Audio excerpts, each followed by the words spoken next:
Bonjour à tous et bienvenue sur la chaîne Wrestling Love. On se retrouve aujourd'hui pour une toute nouvelle vidéo. Alors dans cette nouvelle vidéo, on va faire le deuxième et du coup parce que j'avais fait déjà mon top des catcheurs de l'année 2021, donc le deuxième top concernant l'année 2021 et cette fois-ci, je vais me pencher sur une vidéo qui m'intéressait énormément de faire personnellement, qui m'a hypé même de faire beaucoup. C'est du coup ma vidéo top match de 2021.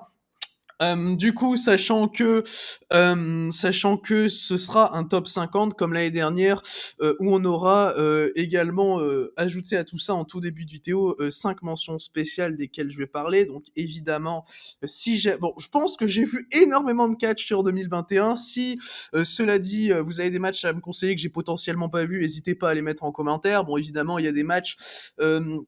il y a des matchs dans ma liste qui seront pas présents, même des matchs qui ont été beaucoup adorés et que même moi j'ai bien aimé, mais sans pour autant les mettre dans ma liste, comme par exemple le Nakajima contre Keno de Noah The Best, qui est un match que j'aime beaucoup, mais qui va pas dans ma liste par exemple. Enfin, il y a des matchs comme ça aussi, tout comme des matchs qui sont beaucoup aimés que je déteste et que je pense pas que ce soit une bonne idée de me conseiller les Shingo Spray en commentaire par exemple.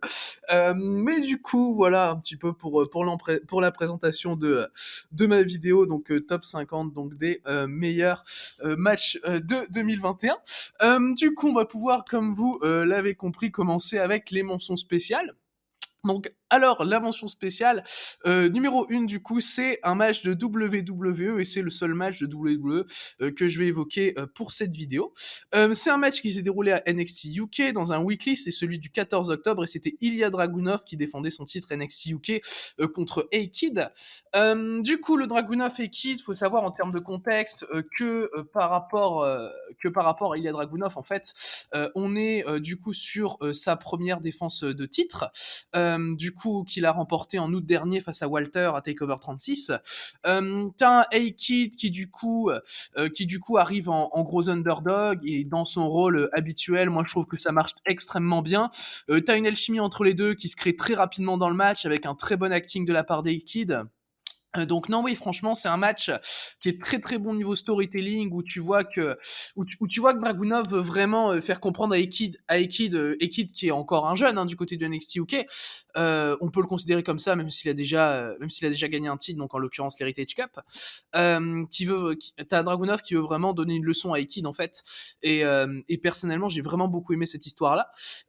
Du coup, non, oui, dans la globalité, on est sur ce qui est pour moi le match le plus pertinent de la part de WWE sur 2021. Évidemment, ce que je vais essayer aussi pour cette vidéo, c'est de pas trop spoiler au cas où vous n'aurez pas vu certains matchs et que vous serez intéressé. Du coup, je vais essayer de spoiler le moins possible. Euh, mais du coup, oui, en tout cas, pour cette première mention spéciale, on a donc Ilya Dragunov contre Ekid, donc match pour le championnat NXT UK, donc dans le weekly du 14 octobre. Du coup, on va maintenant passer donc à la deuxième mention spéciale.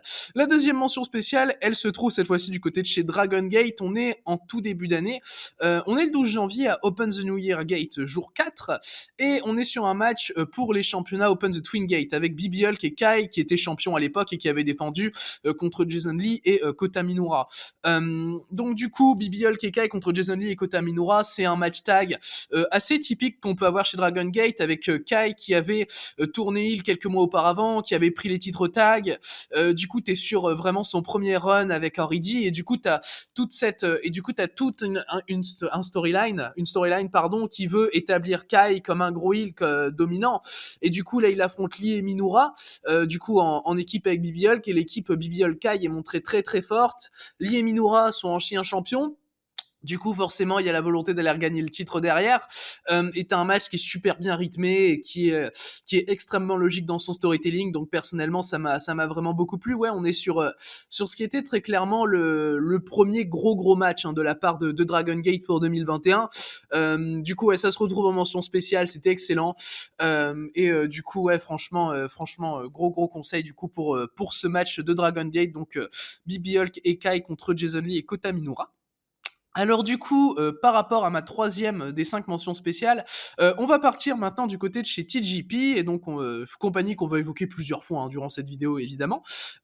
Et du côté de chez TGP, on avait, le main event, de Still Incomplete, donc on est en avril 2021 avec Rika Tatsumi contre Maki Itoh dans un match pour le championnat Princess of Princess. Du coup, Rika Tatsumi contre Maki Itoh, on est surtout sur une story évidemment qui concerne Maki Itoh, dans le sens où au final, Tatsumi, elle s'est déjà vraiment prouvée et Maki Itoh de son côté, elle peut franchement réaliser un gros coup face à Rika Tatsumi, donc en ayant une chance donc au titre Princess of Princess. Et du coup, tu te retrouves sur un match qui est extrêmement intéressant, extrêmement pertinent niveau storytelling, où tu vois finalement les erreurs de Maki Itoh par rapport à son statut chez TGP et par rapport à une Rika Tatsumi qui a quant à elle complètement explosé. Tu sens qu'Ito a pas encore eu son explosion dans le match, mais tu sens tout de même que sur certains retours, ça va être super bien construit, super logique. Et du coup, Ito va tout de même offrir une excellente opposition à la championne, qui était Rika Tatsumi en avril dernier. Euh, et du coup, non, oui, franchement, tu as un match où tu vas avoir une très très bonne dynamique, une très bonne intelligence de catch. Bon, on n'est clairement pas sur le meilleur match de Rika Tatsumi cette année, mais on est pour moi sur vraiment un excellent match en tout cas. Et non, oui, de toute façon, Rika Tatsumi a une énorme année, hein, de toute façon, donc on va la citer plusieurs fois dans cette vidéo évidemment. Et de toute façon, Maki Itoh également sera cité encore plusieurs fois dans la vidéo. Mais en tout cas, les deux ont eu un excellent match du côté donc de TGPW Still Incomplete. Et ça part donc en troisième mention spéciale.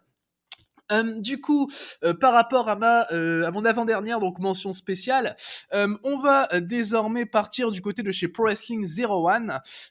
Et du coup, du côté de chez Zero One, on va avoir ce qui était le meilleur match de la Fed en 2021. C'est tout simplement la finale du Fire Festival entre Shinjiro Otani et Takuya Sugawara. Donc le Fire Festival, qui est pour ceux qui savent pas, le plus gros tournoi de l'année de Pro Wrestling Zero One, l'équivalent d'un Champion Carnival ou d'un G1 Climax pour Zero One.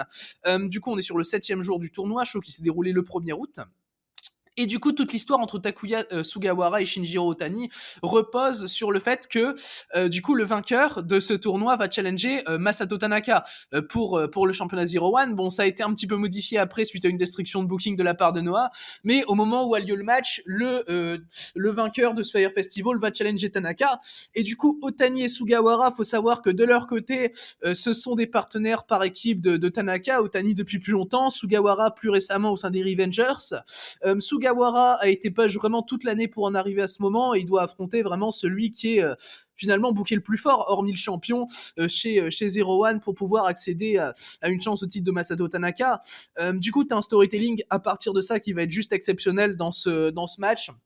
Ça va être vraiment une énorme finale, hein, pour moi ce Otani contre Takuya Sugawara, et pour moi une des meilleures finales de tournoi qu'on a pu avoir au Japon. Je pense qu'il y a peut-être qu'une seule finale de tournoi que je mettrai devant. Elle se situe du côté de chez Noah et on en parlera plus tard. Mais en tout cas, ouais, ce Otani Sugawara niveau storytelling, moi j'ai trouvé ça vraiment énorme. Et de toute façon, clairement, Zero One a mis énormément de qualité, hein, dans son année 2021. Et là, c'est le match que j'ai clairement mis en mention spéciale. Je pouvais pas ne pas en parler au final de cette fabuleuse rencontre donc entre Shinjiro Otani et Takuya Sugawara. Du coup, voilà par rapport à ce match. Et donc, on va passer à la meilleure de mes 5 mentions spéciales, donc avant d'entrer dans le top 50. Du coup, par rapport à la meilleure donc, de mes 5 mentions spéciales, on va arriver du côté de chez Stardom, et on va partir plus précisément lors du Yokohama Dream Cinderella in Spring. On était le 4 avril, et on était sur le main event du show, qui était un match pour les championnats Goddess of Stardom, un match 100% de la Del Mondo, puisque c'était Himeka et Maika qui se faisaient challenger par Julia et Syuri. Du coup, le fait que tu aies un match 100% de la Del Mondo, évidemment, ça aide beaucoup le match, dans le sens où tu vas pouvoir mettre un storytelling vraiment intéressant, dans le sens où tu vas pouvoir mieux écrire ton match vis-à-vis des 4 filles qui sont donc dans le même clan. Du coup, évidemment, par rapport à ça, le storytelling va être superbement exécuté dans ce match. J'ai trouvé dans ce match que les 4 filles se sont extrêmement bien trouvées. Enfin voilà, de toute façon, comme j'ai dit, les 4 sont dans le même clan, donc au final, c'est pas extrêmement surprenant qu'elles se trouvent bien, mais là, de cette manière-là, c'était vraiment juste impressionnant et un excellent main event. Surtout que tu sortais également dans ce match, faut dire, tu sortais quand même du Utami contre Priestley pour le championnat World of Stardom, qui était vraiment décevant. Enfin, pas spécialement décevant, mais pas ouf. Et du coup, tu arrives avec ça en main event et ça te met juste une claque en fait. Donc non, ouais, personnellement, j'ai trouvé le match juste vraiment énorme et avec vraiment une logique respectée du début à la fin, où les filles ont jamais vraiment perdu de temps, parce que tu te retrouves du coup avec un match assez long qui dure limite la demi-heure, et les filles perdent vraiment jamais de temps, même avec cette longueur-là. Donc personnellement, j'ai trouvé juste le match vraiment vraiment excellent. Donc non, voilà, excellent match donc avec Julia et Suri contre Himeka et Maika, donc dans ce Stardom Yokohama Dream Cinderella in Spring. Et du coup, voilà donc par rapport à mes mentions spéciales. Et du coup, on va pouvoir maintenant passer au top 50 de 2021 en lui-même. Du coup, sachant que le top 50 va commencer avec un match, avec une fête surtout qui surprend peut-être de ma part, c'est New Japan. Donc on va commencer directement avec New Japan avec un match de la New Japan Cup 2021, puisqu'on avait dans le deuxième tour du tournoi une confrontation entre Shingo Takagi et Hiroki Goto. Du coup, évidemment, pour ceux qui connaissent très bien Takagi et Goto, pour ceux qui ont notamment vu le match qu'ils avaient eu pour le championnat Never Openweight en 2020, bah ça change pas. Voilà, c'est un Goto Takagi, c'est extrêmement bien fait, je le trouve même personnellement limite meilleur que leur match de 2020. Les mecs arrivent de toute façon à mettre un rythme qui est vraiment exceptionnel dans le match, avec des gros strikes évidemment, un superbe selling, parce qu'évidemment t'as Hiroki Goto qui est un dieu du selling tout simplement, et même un dieu du catch, un tout court Hiroki Goto, et qui quand on lui donne l'occasion peut performer un super niveau, et là on a pu le voir contre Shingo Takagi. Shingo Takagi qui pour moi n'a pas spécialement eu une très très bonne année 2021, hein, contrairement à ce que beaucoup de gens peuvent penser. Mais pour moi, là, on est clairement sur un des meilleurs crus de Shingo en 2021 face à Goto. Et même pour moi, sur le meilleur match de toute la New Japan Cup. Euh, ce qui était en soi compliqué parce il y avait quand même un peu de concurrence avec notamment, j'en parle pas dans cette vidéo, mais le Ospreay Zack Sabre Jr. qui est pas dans mon top du coup. Mais ouais, le Shingo Takagi et Hiroki Goto, du coup vraiment gros match évidemment où ça balance des gros strikes évidemment comme on peut s'y attendre avec les deux. Du coup, voilà donc par rapport au numéro 50 donc de mon top, et on va maintenant passer donc au numéro 49 de mon top de 2021. Et pour le numéro 49, on va passer dans une autre fête qui m'a pas spécialement plu en 2021, mais qui a eu des fulgurances tout de même, puisqu'on va partir chez Pro Wrestling Noah, et plus précisément à Noah Crossover in Sendai, là où Naomichi Marufuji défendait son championnat GHC Heavyweight face à Takashi Sugiura. Alors du coup, Marufuji Sugiura, évidemment, on est sur deux vétérans de Noah. On est sur deux mecs quand même vachement haut placés. T'as Marufuji qui est là pour sa donc première défense de titre face à Sugiura. Et du coup, t'as vraiment un gros enjeu où Marufuji va faire quand même pas mal de références à Mitsuharu Misawa, notamment sur la fin, où tu as Sugiura qui va vraiment tout faire pour regagner donc son titre GHC Heavyweight, sachant que à la base Sugiura pendant ce match est également champion GHC national. Du coup, ça peut lui donner finalement les deux ceintures s'il remporte ce match. Bon, évidemment, Sugiura, il est dans sa formule habituelle. Du coup, Marufuji est super intelligent dans le match et veut le dominer d'une manière plutôt technique pour essayer de calmer vraiment l'offense de Sugiura qui est hyper menaçant, qui est hyper dangereux dans ce match. Et dès la première défense de Marufuji, ce que j'ai aimé, c'est que Sugiura est montré très clairement comme un challenger extrêmement crédible à Marufuji qui peut à tout moment lui prendre le titre, à tout moment le surprendre. Et personnellement, j'ai énormément aimé ça dans ce match. Après, oui, non, Marufuji et Sugiura, comme j'ai dit, s'entendent super bien dans le ring. Tu vas avoir, ouais, notamment sur la fin, une référence magnifique à Mitsuharu Misawa qui m'a pas mal fait pop. Personnellement, la fin du match, je la trouve absolument magnifique. Et je pense que sans la fin du match, je serais pas ressorti du match aussi avec le même goût, je pense, pour le coup, parce que la fin du match est juste magnifique. Je vais pas spoiler, évidemment, mais si jamais vous avez pas vu le match et vous avez vraiment envie de le voir, bah franchement ouais, gros conseil, donc ce Marufuji Sugiura qui est un des meilleurs matchs de l'année 2021 de Pro Wrestling Noah sans aucun doute.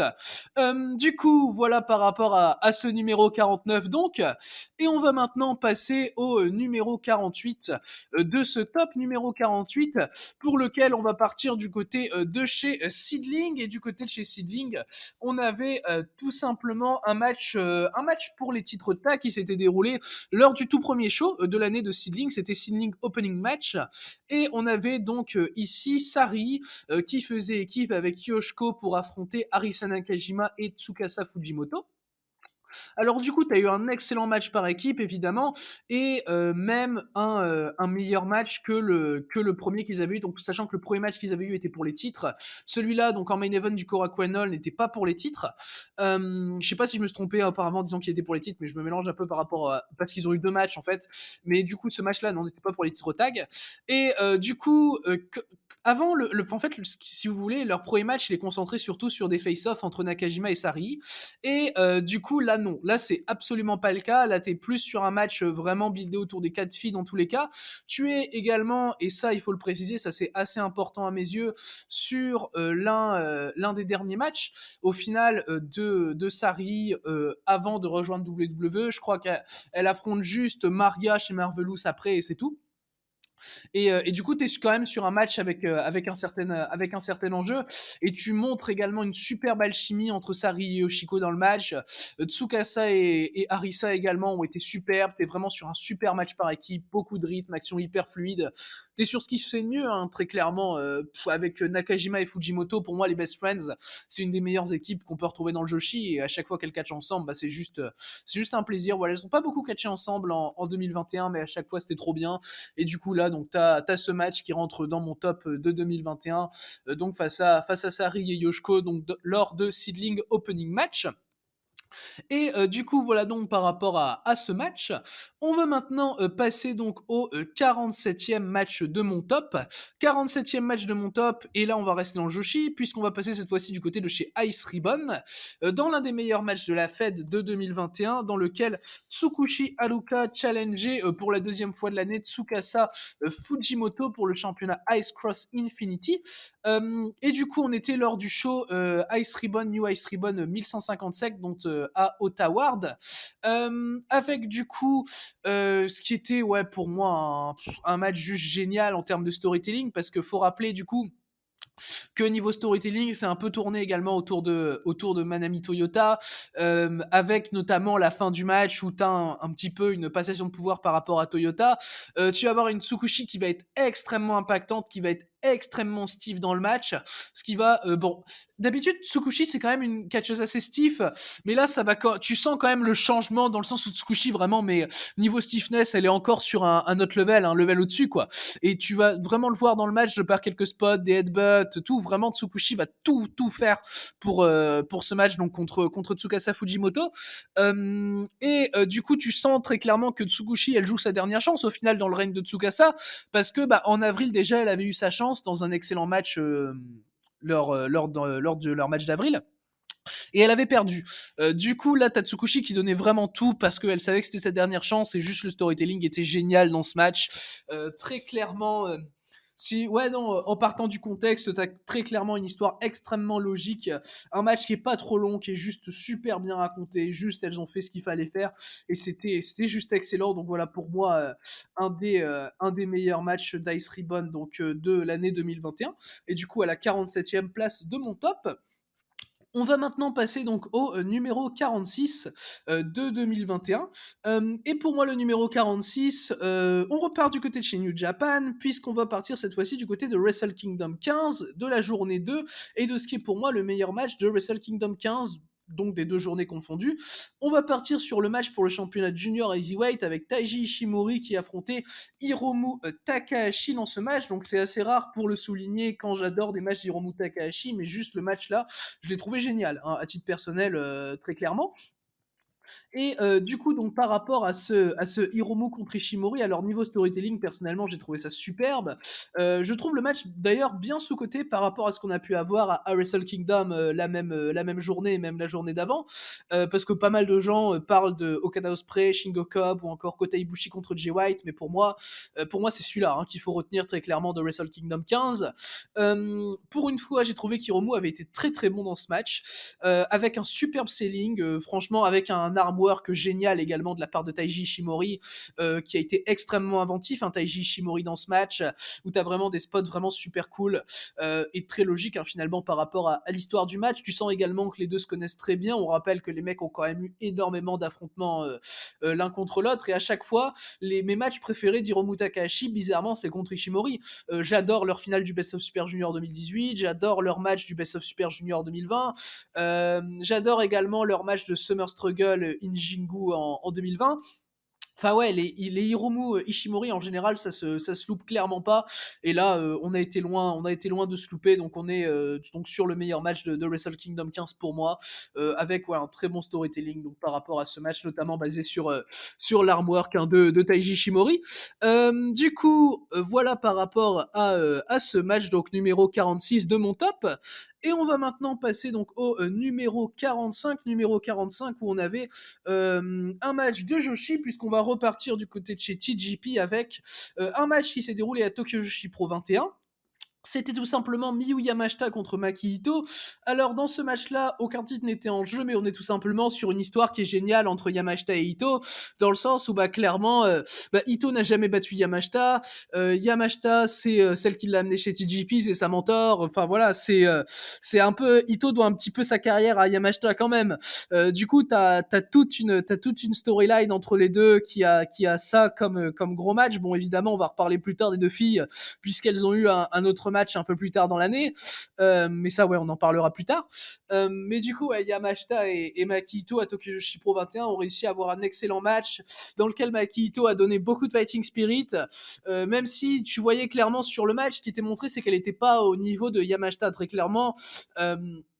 Et personnellement, dans toute l'histoire du match, j'ai trouvé ça très bien fait. On a également des gros strikes de la part de Miyu Yamashita, comme à son habitude, hein, Yamashita qui sait être vraiment conquérante, qui sait être vraiment dominante dans son rôle d'ace avec ses strikes. Et voilà, donc ce match contre Ito était vraiment logique de bout en bout.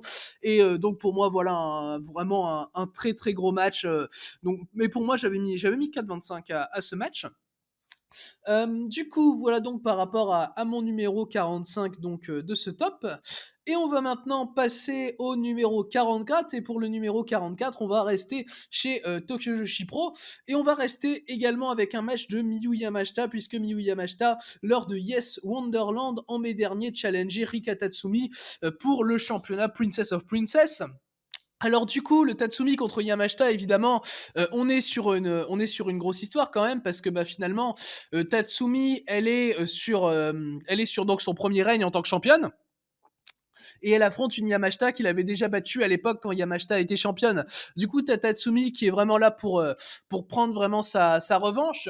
Et t'as un match qui est encore une fois super bien raconté du début à la fin, qui est vraiment pas long, qui dure moins d'1 quart d'heure, il me semble, mais qui est juste bluffant dans sa construction, hein, ce Tatsumi Yamashita, qui a même à mes yeux un résultat logique.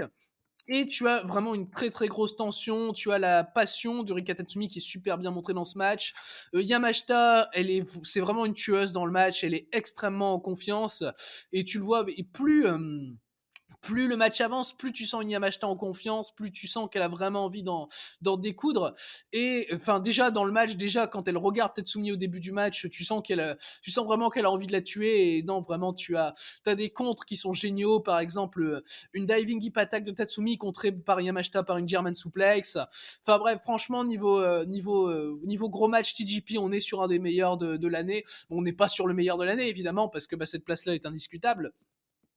Mais on est très très clairement sur un excellent match, du coup qui est en 44e position de mon top de 2021.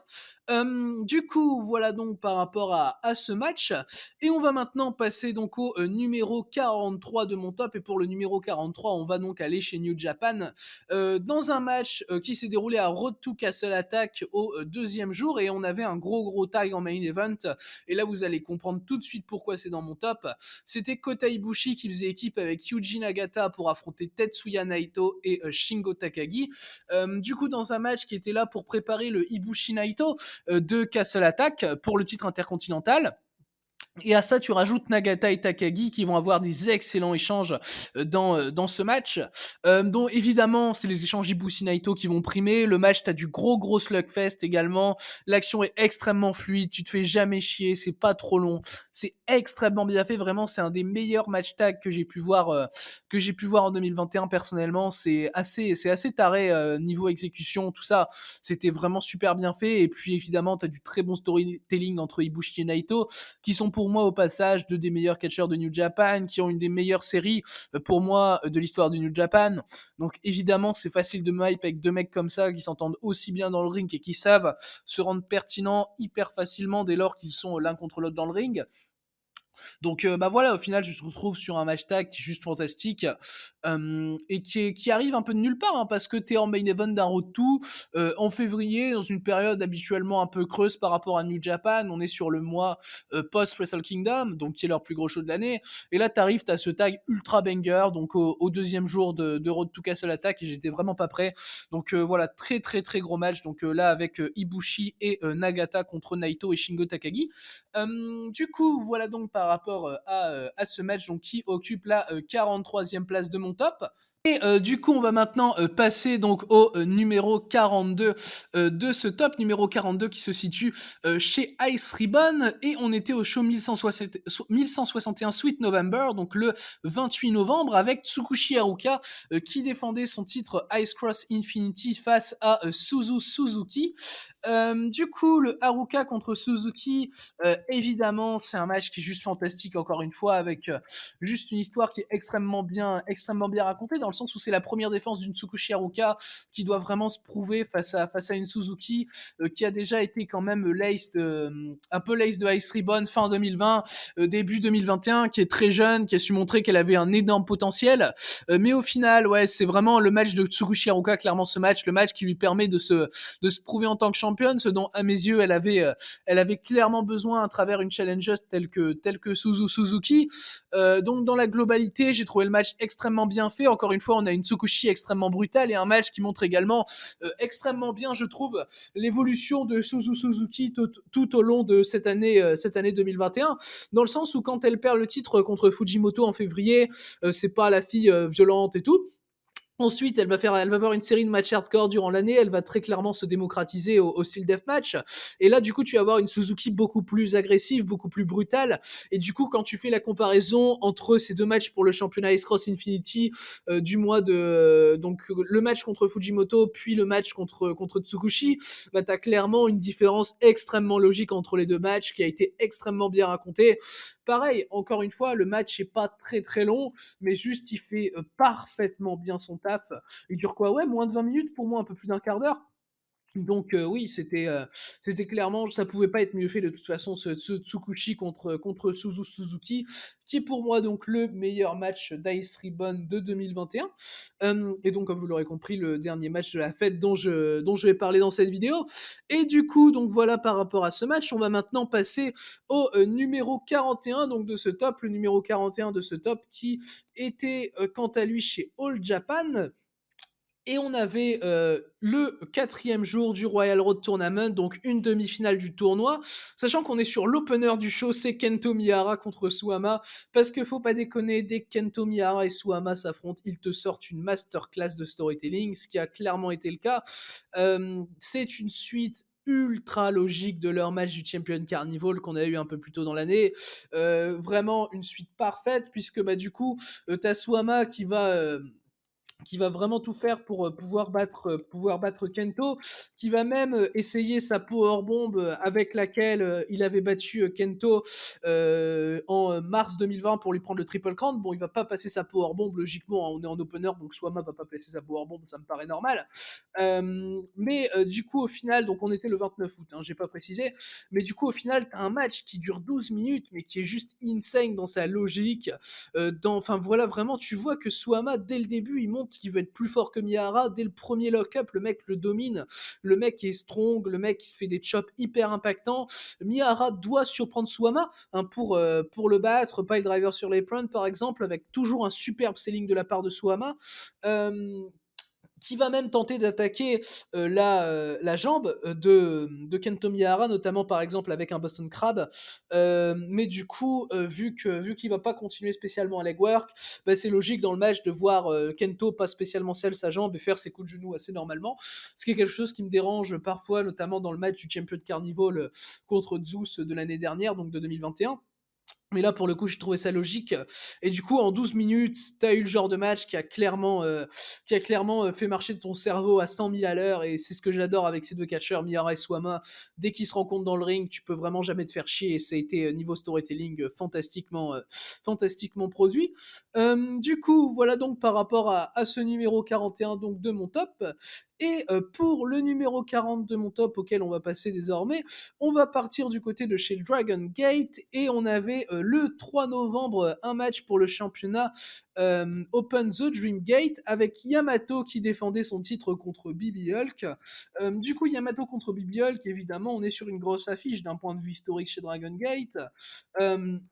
Bibi Hulk dans ce match a la possibilité d'avoir un deuxième règne de champion Open Dream Gate, ce qu'il n'a jamais réussi à avoir. On rappelle que Bibi Hulk, même si ça fait extrêmement longtemps qu'il est chez Dragon Gate, on rappelle depuis 2005, bah, il a eu qu'un règne avec la ceinture Dream Gate. Et d'ailleurs, bah, comme par hasard, Bibi Hulk, il avait pris ce titre à Yamato. Du coup, là, il arrive, il veut évidemment prendre le titre à Yamato une deuxième fois pour pouvoir donc redevenir champion. C'est un petit peu la clé pour Bibi Hulk pour pouvoir gagner le titre. Et du coup, ce Bibi contre Yamato par rapport à ça va être parfaitement montré. Yamato va être parfaitement montré également parce que bah, du coup, il avait gagné un peu plus tôt un gros match contre Kai dans l'année. Il avait gagné le titre, il avait battu Shun Skywalker pour donc démarrer son 5e règne en tant que champion de Dreamgate. Mais du coup, Bibi Hulk dans ce match est vraiment dans une mission. Il va beaucoup dominer Yamato. Yamato qui va avoir un selling absolument parfait avec des retours toujours logiques, toujours bien faits, enfin, finalement, Yamato, tu peux toujours croire en lui dans ce match, même s'il fait beaucoup dominer par Bibi Hulk. C'est fait d'une manière à tourner la fin de manière vraiment intelligente. T'as Yamato qui va faire quelques Dragon Screw très très cool par exemple, même si c'était pas spécialement assez pour blesser donc la jambe de Bibi Hulk qui a continué à faire des gros kicks hein, sur Yamato. Évidemment Bibi Hulk, sa force c'est les kicks, donc il va clairement pas s'en priver dans ce match. Et du coup ouais non ce Yamato Bibi Hulk. Masterclass de storytelling, surtout quand vous connaissez très bien Dragon Gate, quand vous avez les bases, le contexte, là c'est vraiment un gros match qui a été produit par Dragon Gate, donc dans ce main event du Gate of Destiny, qui occupe donc la 40e place de mon top de l'année 2021. Et on va pouvoir maintenant passer donc au numéro 39 de 2021, le numéro 39 qui était donc Yuki Ueno qui affrontait Daisuke Sasaki du côté du DDT Wrestle Peter Pan, donc le plus gros show de l'année de DDT. Et on était donc sur un match pour le championnat Universal qui était défendu par Yuki Ueno. Du coup, t'as toute une histoire par rapport à Daisuke Sasaki qui fait que Sasaki, bah, finalement, il est trop vieux, il arrive plus à gagner vraiment clean. Et on l'a vu pendant le King of DDT, et c'est grâce aux interventions de Matt Polly qu'il arrive à éliminer et Jun Akiyama et Yuki Ueno du tournoi et à se hisser en demi-finale où il va perdre contre Konosuke Takeshita. Mais du coup, ce Sasaki Ueno va concerner extrêmement bien cette histoire.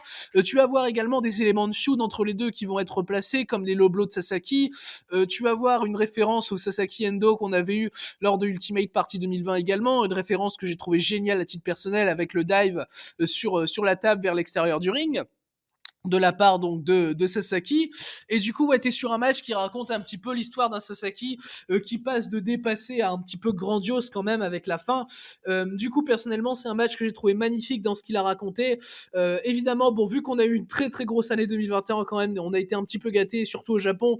Bah il arrive qu'en 39e place de l'année, mais c'est un superbe match. Donc ce Ueno Sasaki du Wrestle Peter Pan, c'est clairement pour moi le meilleur match de tout le règne de Yuki Ueno avec la ceinture Universal, d'assez loin d'ailleurs. Du coup, voilà donc par rapport à ce numéro 39 donc de mon top de 2021. Et on va pouvoir maintenant passer donc au numéro 38 hein, de mon top. Et pour le numéro 38, on va se retrouver aux US, donc pour la première fois de cette vidéo, puisque aux US, on avait en décembre dernier, lors du 12e épisode de Uncharted Territory, Wheeler Utah qui affrontait Matt Makowski. Donc le Wheeler Utah contre Matt Makowski en question, c'est un match number one contendership pour le championnat IWTV, à l'époque détenu par Alex Shelley, désormais détenu par AC Mack, qui lui a pris le titre du côté de la Action très récemment. Du coup, ce Utah contre Matkowski, personnellement, j'ai trouvé absolument fantastique dans l'histoire qu'il a racontée. T'as un Utah qui, de son côté, veut pouvoir aller reprendre le titre à Alex Shelley. T'as un Makowski qui joue finalement sa streak d'invincibilité, puisqu'il a été invaincu toute l'année chez Beyond Wrestling à Matt Makowski. Donc évidemment, t'as énormément d'enjeux entre les deux. Tu as un Wheeler Utah qui va pas hésiter à pouvoir jouer également le rôle de babyface dans le match, qui a été excellent dans ce match, qu'il a limite un petit peu, enfin je dirais pas que le match l'a fait turn, parce que ce serait faux de dire ça, mais le match l'a montré finalement d'une façon où un Utah peut être vraiment respectable et ne se concentre que sur un objectif sans vraiment essayer d'aller tricher autour et sans essayer vraiment d'aller être arrogant. Vraiment, il sait à quel point Makowski est un gros morceau pour lui et j'ai trouvé ça vraiment parfaitement fait dans ce match. Niveau attitude des deux catcheurs, c'était vraiment logique tout le long et du coup tu donnes sur une des plus grosses masterclass qu'on a pu avoir dans le catch US en 2021. Du coup voilà, en 38e position, donc Wheeler Utah contre Matt Makowski, donc lors de Beyond Wrestling Uncharted Territory épisode 12. Du coup voilà donc par rapport à ce match. Et on va maintenant pouvoir partir au Mexique pour le numéro 37 de mon top, puisque le numéro 37 de mon top, c'est le seul match mexicain que je vais évoquer dans cette vidéo. On était du côté de la Riot Lucha Libre. En mars dernier, lors du show Covidiotas, c'était El Hijo del Vikingo qui affrontait Ares pour le championnat Riot Lucha Libre, donc le championnat majeur de la Riot. Du coup, Ares contre El Hijo del Vikingo, on est sur une masterclass niveau storytelling et construction. Parce que finalement, tu vas avoir vraiment Vikingo qui va être hyper pertinent dans ce match. Ares également, alors que pourtant je suis pas spécialement le plus grand fan d'Ares pour être très honnête. Mais là j'ai trouvé le match juste excellent. Le match a clairement été très très fort en termes de construction, dans le sens où Vikingo veut surprendre Ares, mais Ares arrive à le contrer à chaque fois. Du coup, tu as un Vikingo très très intelligent qui va pas prendre de risques, qui peut contrer lui-même les contres d'Ares, Ares qui de son côté va vraiment pousser Vikingo à ses limites et ça j'ai trouvé ça très très bien, mais du coup Vikingo, plus le match va avancer, plus il va comprendre qu'il va devoir prendre des risques et ça j'ai vraiment adoré ça. Du coup tu vas avoir quelques spots géniaux, avec notamment la dernière carte que joue Vikingo avec la Sunset Bomb suivi d'un Spanish Fly que j'ai trouvé fantastique personnellement.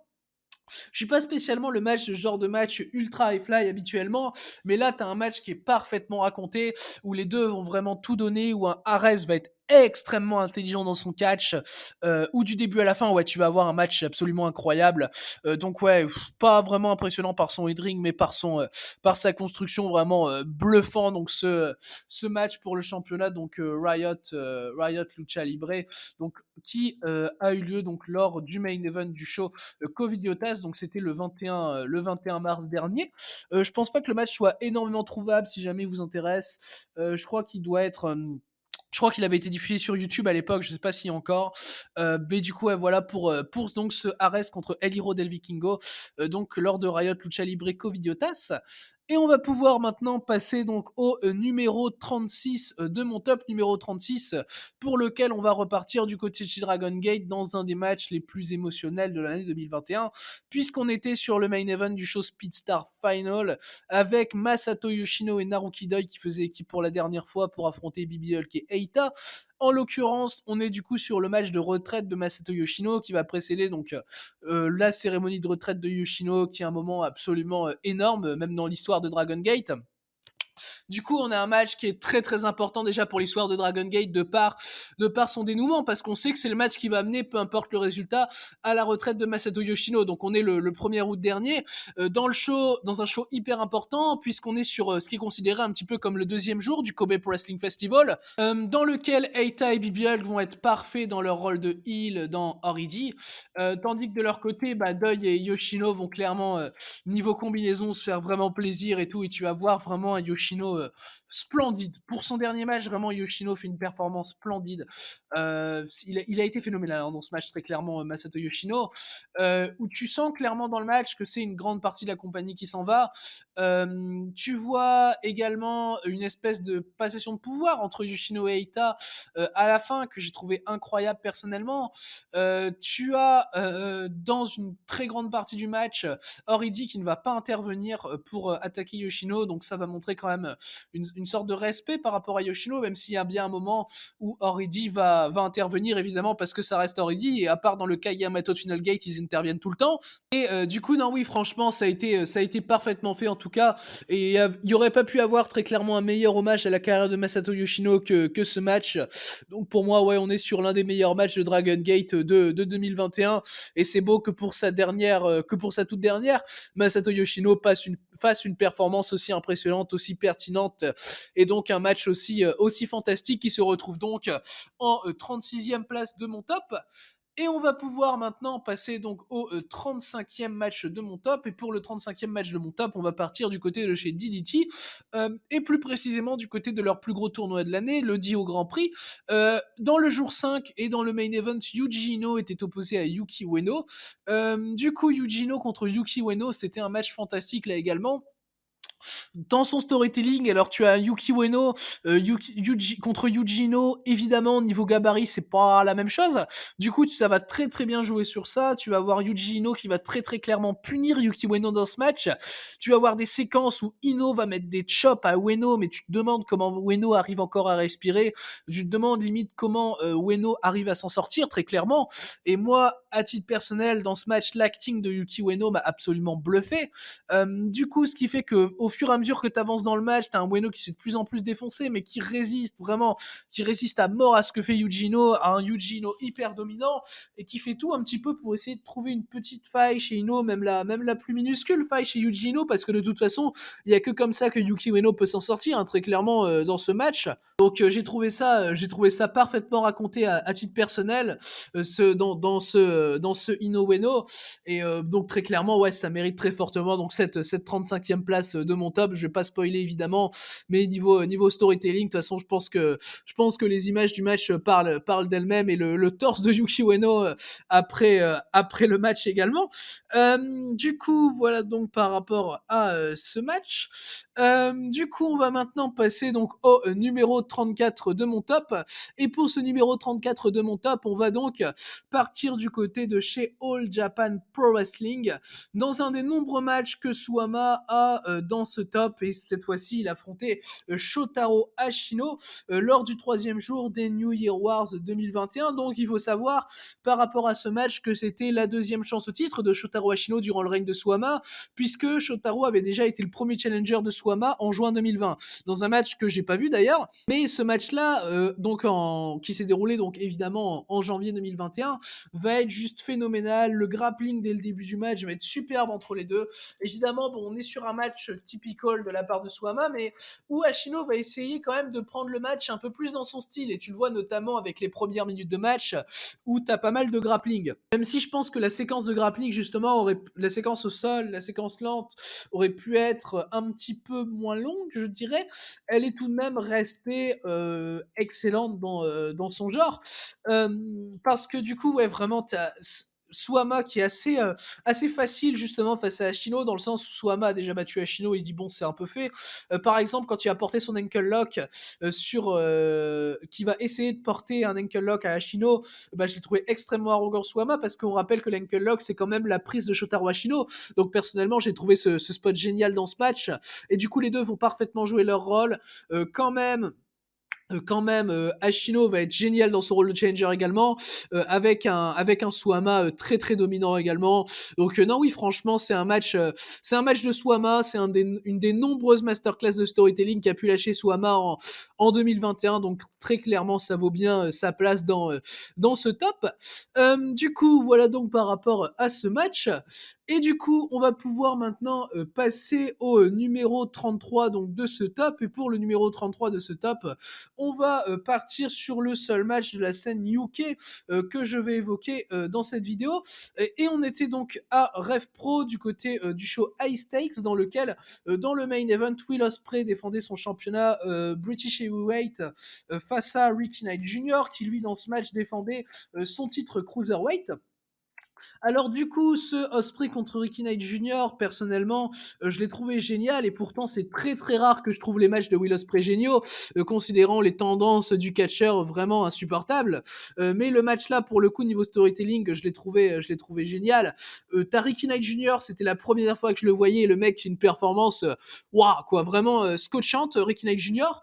Euh, Vraiment, voilà, comme j'ai dit, c'était la première fois que je le voyais, et quand c'est ça, évidemment, bah ça rend encore ça rend encore le truc un peu plus impressionnant. C'est comme la première fois que je voyais je vais y arriver. Volador Junior, je crois, ouais, c'était lors de Homenaje a Dos Leyendas, et il te sort une masterclass. C'était juste génial, le match de Volador Junior à Homenaje a Dos Leyendas. Et là, pour le coup, je m'égare parce que je parle un peu de CMLL. Mais du coup, Ricky Knight Junior a été parfait dans ce match. C'est très facile de s'investir. Il avait un superbe acting, j'ai trouvé. Il a été vraiment arrogant avec Will Ospreay, et ça, j'ai vraiment bien aimé ça. T'as Ricky Knight Jr. qui était un peu dans la confiance de la jeunesse et qui a vraiment bien joué son rôle. Où la différence d'expérience a quand même été bien représentée. Et plus le match durait, plus RKG avait une capacité de m'investir à titre personnel. Du coup, les spots sont tous très bien construits. J'ai adoré quand RKG a fait un Oscutter sur Ospreay. C'était très intelligent, assez arrogant même. Et Ospreay était obligé à la fin de finir RKG assez rapidement, de manière très très impactante. Donc très clairement, RKG a montré des capacités hors normes dans ce match. Ospreay a probablement fait l'un des meilleurs matchs qu'il a jamais pu faire d'ailleurs. Donc on est très très clairement sur un match fantastique, grand cru du circuit UK de 2021. Et d'ailleurs, je veux bien voir un petit rematch entre les deux. C'est peut-être le seul match qui actuellement pourrait me hype avec Will Ospreay. Du coup, voilà donc par rapport à ce numéro 33 donc de mon top de 2021. Et on va maintenant passer donc au numéro 32. Numéro 32 pour lequel on va devoir partir du côté de chez Dragon Gate encore une fois, et plus précisément du côté du Dead or Alive. On va parler du match en cage, évidemment, du traditionnel Dead or Alive de Dragon Gate, avec Kai qui faisait équipe avec Yamato pour affronter Dragon Kid et SB Kento, qui était un match qui concluait pas les feuds, mais qui était là pour donc offrir une grande scène à deux feuds en même temps, où par exemple Kai en feud avec Yamato devait faire équipe avec Yamato, et Dragon Kid qui était en feud avec SB Kento devait faire équipe avec SB Kento, sachant que l'enjeu c'est que l'équipe perdante du match devait s'affronter derrière en un contre un dans un R versus R. Donc déjà là t'avais l'enjeu vraiment vraiment important de ce match tag. Et je vais choisir de parler du match tag et non du match singles qui a lieu juste après, parce que le match singles pour moi n'est pas dans mon top, même si ça reste un excellent match. Et du coup, bah évidemment, Takai et Yamato qui sont à la base une vraie équipe, contrairement à Dragon Kid et SB Kento. Et du coup, tu vas pouvoir voir cette différence là dans le match. L'intelligence des spots est géniale. L'ordre de décrochage des drapeaux est juste parfaitement mené. Le storytelling est logique. Enfin bref, vraiment, c'est une masterclass de storytelling de la part de Dragon Gate. Il y a rien d'autre à dire sur ce match, quoi. Vraiment, c'était juste génial. Et pour le coup, faut avoir de grosses références en Dragon Gate pour pouvoir apprécier. Mais ça restait vraiment superbe comme match. Du coup, voilà donc par rapport à ce numéro 32 donc de mon top. Et on va pouvoir maintenant partir du côté de chez Stardom pour avoir le numéro 31. Le numéro 31 qui était un match du premier jour du 5 Star Grand Prix, donc le plus gros tournoi de l'année de Stardom, puisque c'était Mayu Iwatani qui affrontait Momo Watanabe. Du coup, ben, on est sur le meilleur match de tout le 5 Star Grand Prix à mes yeux, largement mieux que par exemple la finale ou des choses comme ça. Mais du coup, ouais, bon, déjà on est sur un Iwatani Watanabe, on se doute qu'on va avoir un gros match. Bon, évidemment, les filles se connaissent super bien dans le ring. En plus, on est sur l'époque où Watanabe était encore chez Queen's Quest. Du coup, on est quand même sur une Watanabe excellente. On n'est pas sur la Watanabe nulle et mots. Du coup, voilà, il y a ça qui fait plaisir. Et non, les filles vont vraiment se livrer une bataille assez insane, je trouve. Dans ce qui est pour moi déjà l'un des meilleurs matchs de Stardom de l'année. Bon, évidemment, il y a 3-4 matchs au-dessus, hein, mais celui-là se place bien haut. Mais enfin, vraiment, t'as des gros kicks de la part des deux, c'est très très stiff, où les deux veulent montrer finalement qu'elles sont plus fortes l'une que l'autre, en fait. Du coup, t'as un crescendo dans le match qui s'installe extrêmement bien. Les deux qui font évidemment une excellente performance, comme à leur habitude, c'est Mayu et Momo, voilà. C'est les deux, enfin, parce que Watanabe maintenant est chez Oedo Tai, donc je peux plus dire qu'elle fait partie des meilleurs de Stardom, avec ce qui lui est arrivé. Mais au final, bah, Watanabe et Iwatani, à cette époque-là, au 31 juillet 2021, on est sur déjà en termes d'exécution, en termes d'in-ring, les deux meilleurs de Stardom. On est sur des filles qui se connaissent bien, qui racontent des super histoires. Du coup, bah là, forcément, t'as un match hyper intéressant tout le long. Et sachant que le match était... Sachant que le match n'était même pas placé en main event, parce qu'en main event de cette journée-là, on avait Maika Utami. Du coup, déjà en pré-main event, tu te prends ça dans la gueule, tu fais ouais, ok, ça marche. Et non, ouais, clairement, c'était juste génial, hein, ce Watanabe Iwatani. Donc, du premier jour du Five Star Grand Prix 2021, et ça se place donc en 31e position de mon top. Du coup, on va pouvoir maintenant passer au numéro 30. Et le numéro 30 se situe chez All Japan, et on va repartir en mars, puisqu'en mars, on avait Suama qui défendait son championnat Triple Crown face à Yoshitatsu. Du coup, voilà un des nombreux matchs de Suama qui se situe dans mon top, évidemment. Tout simplement parce que bah, Suama, si vous avez regardé ma vidéo sur les catcheurs de l'année, ben c'est le premier chez moi, hein, voilà. Mais du coup, ouais, ce Suama Yoshitatsu, personnellement, je l'ai trouvé absolument génial. C'est pour moi la définition de catch intelligent, de construction intelligente. Et niveau qualité, là, c'est fabuleux, hein, tout simplement. Où t'as un Tatsu qui est pas booké extrêmement fort chez All Japan, qui sera même pas dans le Carnival un peu plus tard, et qui s'est annoncé d'ailleurs qu'il est pas dans le Carnival au moment de ce match. Du coup, déjà, il doit surpasser un petit peu Suama pour pouvoir avoir sa place aussi dans les gros de chez All Japan. Du coup, Yoshitatsu, bah, il est vraiment dans une assez grosse mission, surtout quand tu sais la domination de Suama à l'époque avec le titre Triple Crown. Et Tatsu a été extrêmement intelligent tout le match. Suama a quand même dominé. Suama a été génial également. La stratégie des deux a bien marché, surtout celle de Yoshitatsu dans un premier temps, dans le sens où la stratégie c'était surtout de fatiguer Suama. Même si Suama dominait, bah finalement, par exemple, quand il fait le backdrop sur Tatsu, il peut pas faire le pin après le move à cause de la fatigue. Et du coup, Tatsu peut kick out juste après. Du coup, personnellement, ça, j'ai trouvé ça génial. Et puis, ouais, non, franchement, bah, de toute façon, si vous allez regarder le match, normalement, vous allez comprendre que le match est ultra intelligent dans les stratégies, dans l'évolution des deux, non, par rapport surtout au statut des deux à la base dans ce match. T'as un Suama ultra dominant, champion Triple Crown, qui est prêt à aborder le Carnival dans les favoris. Yoshitatsu qui sera même pas dans le Carnival, qui a, si je dis pas de bêtises, sa première chance au titre Triple Crown depuis le match contre Yoshitatsu au Dynamite Series 2019. Du coup, t'as quand même un gros enjeu pour Yoshitatsu dans ce show du KBS All. Du coup, donc clairement pour moi, c'est un très gros match de cette année 2021. Ce Suama Yoshitatsu pour le championnat Triple Crown donc qui s'est déroulé au jour 4 des Dream Power Series 2021. Du coup, voilà donc par rapport à ce numéro 30, et on va pouvoir maintenant passer au numéro 29 de mon top. Et pour le numéro 29, on va retourner chez Stardom, on va partir du côté du All-Star Dream Cinderella, donc le plus gros show d'année de Stardom, c'était le 3 mars dernier, et dans un Air versus Air match, Julia affrontait Tam Nakano, donc c'était un match pour la ceinture Wonder of Stardom.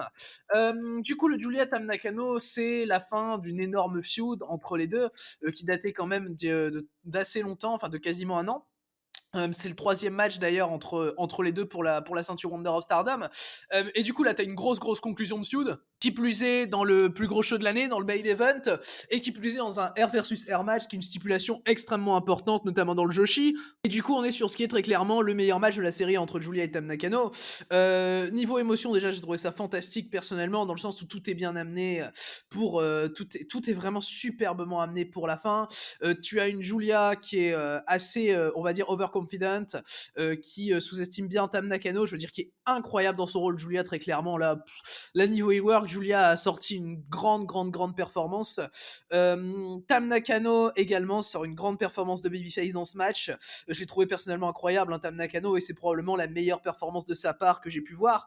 Enfin, je veux dire, elle a quand même réussi à déstabiliser Julia, par exemple, à un moment, elle va même faire le Glorious Driver qui était à l'époque le finish de Julia. Après, ça a évolué en Northern Lights Bomb puisque Akira Okuto lui a donné son finish, ce qui est quand même assez fou quand tu penses. Mais du coup, ouais, pour moi, ce Julia Tam Nakano, c'est un grand, grand, grand R versus R. Et puis, t'as l'après-match également qui est absolument fou par rapport à ça. Je vais pas spoiler, évidemment, au cas où vous auriez envie de le voir et que vous l'auriez jamais vu, mais franchement, ouais, c'est un très, très, très gros match. Et puis, tout est fait pour que tu ressentes le fait que tu sois sur que tu sois sur une fin de grosse grosse feud. Tout est fait pour que tu ressentes que tu es dans le main event du plus gros show de l'année, que tu as au-delà de la ceinture un beaucoup plus gros enjeu. Et personnellement, j'ai trouvé ça génial personnellement. Et même tu as des séquences très très violentes comme l'échange de baffes dans le match qui était super. Enfin bref, franchement, ouais, c'est un match incroyable, alors, ce Julia Tam Nakano, très clairement. Et donc voilà, il occupe la place numéro 29 de mon top. Parce que du coup, parce que même Julia Nakano, mais avec toute la qualité, c'est numéro 29. Donc devant, on a quand même des grosses pépites. À commencer du coup par le numéro 28, qui était du côté de ces Sendai Girls. C'est Shiro Hashimoto qui défendait son championnat Sendai World face à Takumi Hiroa. C'était le 28 novembre dernier lors de Sendai Girls Big Show in Sendai. Du coup, Hashimoto et Hiroa s'affrontent pour, on va dire, avoir un gros gros tournant quand même dans la feud de Marvelous Sendai qui a été la majeure partie de même toute l'année, on va dire, de Sendai et Marvelous, qui a été quand même pas mal basé sur ça. Et du coup, franchement, j'ai trouvé que le match est assez long. Vous verrez si vous avez le match, voilà, c'est franchement, le match est assez long, mais il est superbe puisque le résultat est super bien amené tout le match. T'as du super grappling déjà dès le début du match où Hiroa et Hashimoto vont tenter un peu de se surprendre et vont vraiment gérer. Et Hiroa et Hashimoto ont clairement montré une superbe alchimie. Hashimoto est montré déjà très très très forte de base. Du coup, elle va faire des grosses souplexes dans le match. Vraiment, elle va être purement géniale dans son rôle de powerhouse, très dominante, tandis qu'Hiroa va avoir des très gros retours. Et à part quelques petites erreurs de selling en soi de la part de Takumi Hiroa, j'ai trouvé personnellement que l'offense d'Hashimoto a été parfaite dans le match. Et j'ai trouvé Hiroa également génial dans ce match en soi, vraiment. Mais c'est juste le petit détail qui fait que le match aurait pu être plus haut sinon. Et pour vous dire, il est déjà 28e dans mon top. Donc pour vous dire déjà la qualité du match qui m'a absolument bluffé à titre personnel, parce qu'en termes de storytelling, j'ai trouvé ça parfait personnellement. C'était waouh, vraiment dans ce Hashimoto Hiroa, il m'a très très clairement marqué. Et du coup, on était lors de Sendai Girls Big Show in Sendai 2021, donc le 28 novembre, et c'est mon numéro 28. Du coup, on va maintenant passer au numéro 27. Et pour le numéro 26, on va donc aller du côté de chez DDT, et plus précisément lors de DDT Kawasaki Strong, show dans lequel Tetsuya Endo défendait son championnat KOD Openweight face à Jun Akiyama, qui avait fin 2020 remporté le Dio Grand Prix. Du coup, tu te retrouves avec Akiyama qui challenge Endo dans un match que personnellement j'ai trouvé vraiment vraiment génial, sachant que du coup Akiyama et Endo s'étaient déjà affrontés lors du Tio Grand Prix 2020 et le match, celui-là pour le coup, le surpasse largement. Et Akiyama, déjà Akiyama, le mec, faut quand même rappeler qu'il a plus de 50 ans et le mec arrive à être génial dans le ring tout simplement, parce que Jun Akiyama, bon, il a 51 ans à l'époque du match, aujourd'hui il a 52 ans, puisqu'on est le 14 février du coup pour le show Kawasaki Strong 2021. Mais vraiment, il a été absolument génial, Jun Akiyama, dans ce match, comme il a été toute l'année. De toute façon, Jun Akiyama, très clairement, pour moi, c'est top 20 des catcheurs de 2021. Et du coup, tu as vraiment quelques moments qui sont super, comme Akiyama qui tente un pile driver à l'extérieur du ring.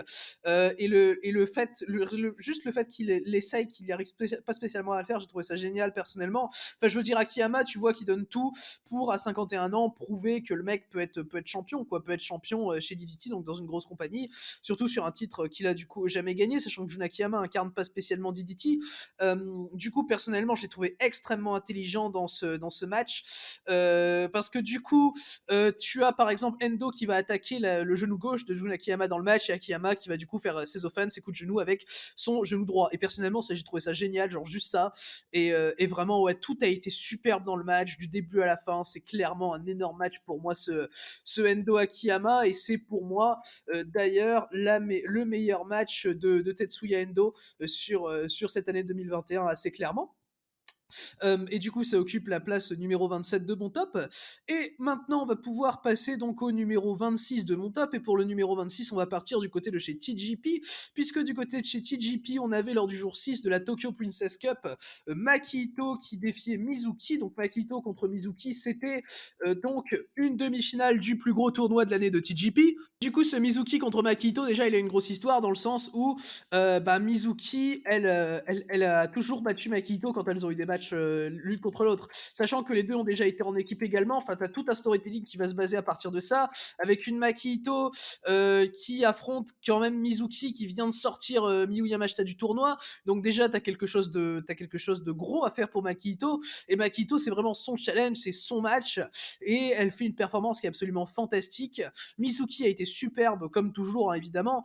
Et t'as vraiment des trucs géniaux dans le sens où, par exemple, t'as le teasing du Power Slam à l'extérieur du ring avec Ito, dans le sens où le spot a déjà eu lieu quand Ito avait challengé Tatsumi pour le titre Princess of Princess.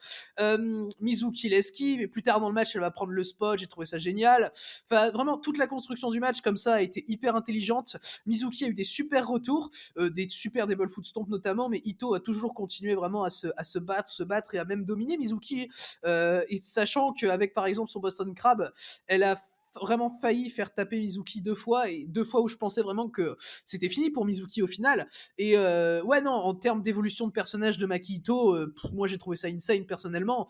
Et ouais, non, c'était absolument incroyable, hein, ce match, très clairement. Donc vraiment du début à la fin, c'est parfaitement raconté avec une fin juste géniale, où Makito prouve encore une fois qu'elle est une performeur absolument fantastique, ainsi qu'une storyteller géniale. Mais du coup, voilà donc par rapport à mon numéro 26, du coup, ce Mizuki Makito, donc du 6e jour de la Tokyo Princess Cup 2021. Et on va maintenant pouvoir donc passer au numéro 25 de mon top. On arrive à la moitié donc du top, avec Kota Ibushi contre Tetsuya Naito. C'était lors de New Japan Pro Wrestling Castle Attack jour 2. Du coup, Ibushi Naito, faut savoir qu'ils avaient déjà eu un match l'un contre l'autre lors de Wrestle Kingdom un mois et demi plus tôt. Et pour le coup, si celui-là est pas dans mon top, c'est celui de Castle Attack, hein, qui se retrouve dans mon top, qui est pour moi d'ailleurs l'un des meilleurs matchs de New Japan de 2021. Sachant que du coup, contrairement à leur match de Wrestle Kingdom, on est sur un match qui est uniquement pour le championnat IWGP Intercontinental. Et du coup, bon, on n'est pas au niveau de leur match interstellaire du G1 Supercard 2019, mais on est sur un match fantastique. J'ai trouvé que le match a été génial. Personnellement, où Naito a juste prouvé qu'il était un des meilleurs workers au monde aujourd'hui, où il a eu un legwork fantastique, fluide, inventif. Il a été parfait, hein, Tetsuya Naito dans le match, très clairement. Je dirais que Kota Ibushi a eu quelques défauts, notamment au niveau du ceiling sur la fin. Mais Naito a clairement été incroyable dans ce match. Il a sorti une performance juste grandiose, j'ai trouvé. Et pour le coup, niveau ceiling, contrairement à Ibushi, Naito, niveau ceiling, c'était génial, hein. Quand Ibushi travaillait la nuque de Naito, et était très intelligent, j'ai trouvé. Et Naito, le ceiling, vraiment bluffant, tandis qu'Ibushi, de son côté, ça a toujours été un défaut, hein, pour Ibushi, et là, on a pu un peu le voir. Mais pour moi, ouais, on est sur un des meilleurs matchs de New Japan cette année, ce qui est en soi pas extrêmement surprenant, vu les deux monstres que sont Kota Ibushi et Tetsuya Naito. Donc voilà, je personnellement trouvé que c'est voilà vraiment un nouveau match fantastique, on va dire, dans la série de matchs entre Ibushi et Naito, ce qui en soit plus trop surprenant quand tu vois le niveau des deux dès lors qu'ils sont ensemble dans le ring. Du coup, voilà par rapport à ce numéro 25 donc de mon top, et on va pouvoir maintenant passer au numéro 24, sachant que le numéro 24 c'est du coup un match de chez All Japan Pro Wrestling qui ne contient cette fois-ci pas Suwama. On était du côté de Champions Night, donc le 26 juin dernier, avec un match pour le championnat Triple Crown alors vacant, parce que Suwama avait dû rendre vacant le titre à cause du Covid. Du coup, c'était un Freeway Tomoe Battle match avec Jake Lee contre Kento Miyahara contre Yuma Oyagi. Et du coup, la particularité du match, c'est que le match commence à 2 catcheurs, donc en l'occurrence, c'était Kento et Yuma Oyagi qui commençaient le match, et que à chaque fois qu'un pin était effectué, l'autre rentrait pour que celui qui s'est fait pin sorte. Du coup, il y avait un remplacement dans le match, et celui qui remportait le match était celui qui était le premier à scorer 2 pins d'affilée. Et du coup, ouais, voilà pour les règles de ce Tomoe Battle. C'est Kento et Yuma qui commencent, et évidemment, Kento et Yuma vont faire un storytelling absolument splendide. D'ailleurs, ils vont avoir le meilleur échange du match, hein, très clairement. Non, Kento et Yuma ont été absolument géniaux dans le match. Les échanges également, Lee Yuma ou encore Lee Kento ont été géniaux, voilà, pour faire la boucle, même si les échanges Lee Kento étaient pour moi les moins intéressants, même si cela dit, ils restaient très bons. Parce que très clairement, déjà c'est impossible de déplacer les échanges Kento Yuma, hein, très clairement les échanges Kento Yuma étaient waouh, c'est bluffant au niveau storytelling parce que les deux mecs sont dans la même équipe, parce que Yuma n'a jamais battu Kento, parce que là Yuma il est sur un match de championnat Triple Crown, qu'il a, enfin je veux dire qu'il a, là, il est au bout des doigts un petit peu, il affronte Kento dès le premier face-off, du coup t'as tout de suite cette tension qui s'installe et ce storytelling qui est parfaitement exécuté, tout comme entre Lee et Yuma également, parce que du coup Jake Lee heal depuis à peu près le début d'année où il a pu retourner la situation des enfants terribles. Du coup, t'es tombé sur un. Du coup, ouais, non, le match est génial hein, pour le coup, et le match est long, hein, parce que bah évidemment, t'es sur un Tomoe Battle, de par ses règles et de par le fait qu'on soit chez All Japan, bah les règles elles sont utilisées en longueur, contrairement à chez Beyond Wrestling par exemple, où on avait des règles utilisées un petit peu n'importe comment, avec pas mal de tombées effectuées dans le match, dans ce qu'on avait eu en Tomoe Battle chez Beyond pour le titre IWTV. Et du coup, ouais, très clairement, excellente utilisation de la stipulation de la part d'All Japan pour donc nous donner un des meilleurs matchs de l'année, donc qui se hisse donc en 24e place de mon top, donc ce match de Champions Night. Du coup, voilà donc par rapport à ce match, et on va maintenant passer au numéro 23 de mon top. Numéro 23 de mon top, qui était un match des New Year Wars, là encore d'All Japan. Du coup, c'est le match de championnat Triple Crown qui a eu lieu le 3 janvier 2021. C'était Suwama qui défendait son titre face à Yuma Aoyagi, et du coup, ce Suwama Yuma, il a énormément de signification, dans le sens où la veille, Yuma Aoyagi bat Suwama par soumission pour lui prendre les titres tag, donc en équipe avec Kento Miyahara, et du coup tu te retrouves avec un Aoyagi qui part quand même, bon, il est pas favori hein, très clairement face à Suwama, mais il part quand même avec un certain avantage psychologique par rapport au champion en titre, Suwama donc, et personnellement j'ai trouvé cet avantage particulièrement bien utilisé dans le match qui est du début à la fin fantastique, hein, très clairement, qui est un match dans le style de Suwama évidemment, qui est extrêmement bien fait, qui est extrêmement storytelling based.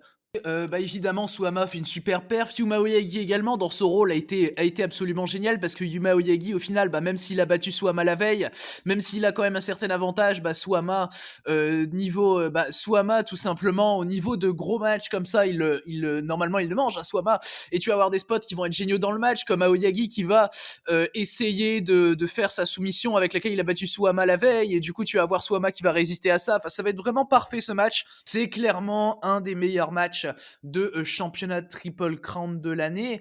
Je dirais même, pour être très honnête, qu'on est sur le meilleur match de Triple Crown de l'année, hein, sur ce Suwama Yuma Aoyagi, même si je pense que j'en ai parlé juste avant, le Freeway Champions Night se vaut également en tant que parmi les meilleurs matchs Triple Crown de l'année. Mais donc voilà, pour moi, ce Suwama Yuma donc au 3 janvier dernier.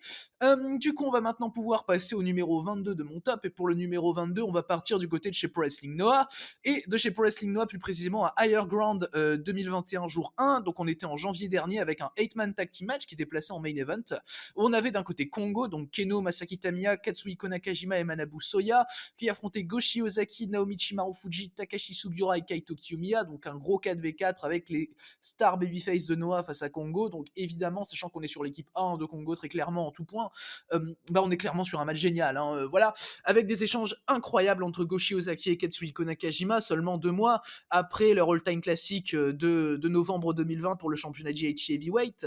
À l'époque, donc Shiozaki était encore champion, et du coup, Shiozaki fait de toute façon une performance absolument géniale dans ce match, comme à son habitude de toute façon, et même là, en étant revenu, il recommence à faire des performances superbes. Je sais pas comment il fait Shiozaki, genre le mec est absolument phénoménal, hein, de toute façon. T'as aussi des énormes échanges, j'ai trouvé, entre Naomichi Marufuji et Keno, sachant que c'était un match que j'aurais vraiment beaucoup aimé voir lors du premier règne GHC national de Keno qui a perdu son deuxième titre récemment face à Masaketsu Funaki, lors de Higher Ground justement 2022, donc voilà, un an après. Mais du coup, les échanges Keno Marufuji sont géniaux, Sugiura et Kiyomiya face à Kitamiya et Soya, j'ai trouvé ça génial également. Enfin bref, vraiment, quand tu vois les 8 catcheurs, de toute façon, tu te rends clairement compte du type de multiman que tu vas avoir, et tu te rends clairement compte que tu es parti sur une guerre assez longue. On est sur un match vraiment long, mais sur un match absolument génial, hein, de toute façon. Donc ce 8-man tag team match, donc en main event du premier jour d'Higher Ground 2021. Du coup, on va maintenant pouvoir passer après ce match au numéro 20 de mon top. Et le numéro 20 de mon top se situe...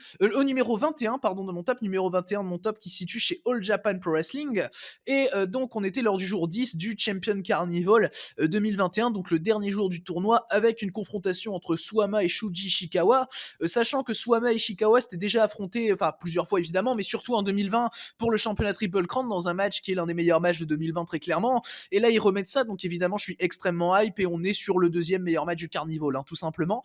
Sachant que je parlerai évidemment du premier un peu plus tard dans la vidéo. De toute façon ceux qui me connaissent savent quel est mon match préféré du Carnival assez facilement. Mais du coup ce Swama contre Ishikawa, personnellement niveau storytelling j'ai trouvé génial. C'est le match qui achève un petit peu Swama dans le sens où Swama, dans le sens où déjà je le dis, c'est Jake Lee qui gagne le Champion Carnival, qui est clairement celui qui est pressenti pour aller gagner le titre. Du coup t'as Swama qui a été très clairement bouché par Yoshitatsu dans sa dernière défense de titre et qui là, avant d'aller vers Jake Lee, bon finalement Covid le veut, Swama n'aura pas pu défendre face à Jake Lee et aura eu un match contre Jake Lee plus tard dans l'année de toute façon en septembre après avoir remporté le Royal Road Tournament. Et très clairement sur notamment les dernières minutes du match, donc pour revenir au Ishikawa Swama, tu vas très clairement sentir que Ishikawa est en train d'un peu enterrer Swama petit à petit, que Swama perd vraiment pied et du coup ça personnellement niveau storytelling j'ai trouvé ça génial. Évidemment après les deux mecs se connaissent super bien, ils étaient ensemble dans les Violent Giants, équipe qu'ils ont dû dissoudre suite à leur perte des championnats par équipe en début d'année. Donc personnellement ouais c'était vraiment une fin de Carnival parfaite pour les deux hommes, sachant que de toute façon c'était clair que les deux hommes allaient pas gagner le Champion Carnival déjà dès le début du tournoi à mes yeux, même si Swama se plaçait quand même parmi les mecs les mieux bookés d'All Japan, c'était clair qu'il allait pas gagner le tournoi en tant que champion. Mais du coup, ils ont réussi à faire niveau storytelling un match qui était juste assez bluffant et du coup, voilà, qui se place donc en numéro 21 de mon top. Ce qui est un peu logique quand tu vois l'affiche, soit Ishikawa, bon, c'est censé me séduire, quoi. Du coup, on va maintenant pouvoir passer au numéro 20 donc de mon top de l'année 2021 et le numéro 20 cette fois-ci, on va partir chez Pro Wrestling Noah avec ce qui est donc pour moi le deuxième meilleur match de la Fed en 2021, c'est Katsuhiko Nakajima contre Keno et c'était donc la finale du N1 Victory 2021 et le Keno contre Nakajima, c'est juste un match fantastique, une leçon de catch, de storytelling, tout ce que vous voulez. Keno et Katsuhiko Nakajima ont fait du grand art. Hein. En 20 minutes, très clairement, ils ont réussi à être bien plus complets que la plupart des matchs de over 30 minutes, quoi. Donc bon, c'est quand même assez bluffant niveau performance de la part de Keno et de Katsuhiko Nakajima, qui sont les deux co-leaders de Kongo, qui vont du coup montrer du respect l'un envers l'autre, évidemment, bien que ce soit des heels, quoi. Du coup, tu vois très clairement l'enjeu du match quand même avec le N1 Victory. T'as aussi une différence dans le sens où Nakajima est tenant du titre. Nakajima, il s'est qualifié clean de manière très décisive en finale, tandis que Keno, lui, il a dû battre Kaito Kiyomiya par roll-up en demi-finale. Donc du coup, très clairement, là, tu te retrouves sur un avantage côté Nakajima dès le début du match. Keno va être absolument génial dans le match également. De toute façon, évidemment, tu vas avoir des grosses séquences de strike, de kick entre les deux, notamment les échanges de claques vers la fin qui sont absolument fantastiques et qui sont probablement les meilleurs échanges de claques que j'ai jamais vus. Hein. De toute façon, les échanges entre Nakajima et Keno, même si bon, j'ai déjà vu les échanges de claques. Bon voilà, notamment chez Noah, on pense à Jun Akiyama contre Minoru Suzuki, mais très clairement, ouais, non, c'est un des meilleurs échanges de claques que j'ai jamais vu assez facilement. Donc cet échange entre Keno et Nakajima, mais de toute façon tout le match va être génial, va être très cohérent, tout le match va être très très pertinent, j'ai trouvé, et surtout basé sur des gros strikes, des grosses frappes, des grosses tatanes hein, de la part de Nakajima et Keno, très clairement comme on est habitué de la part des deux hommes.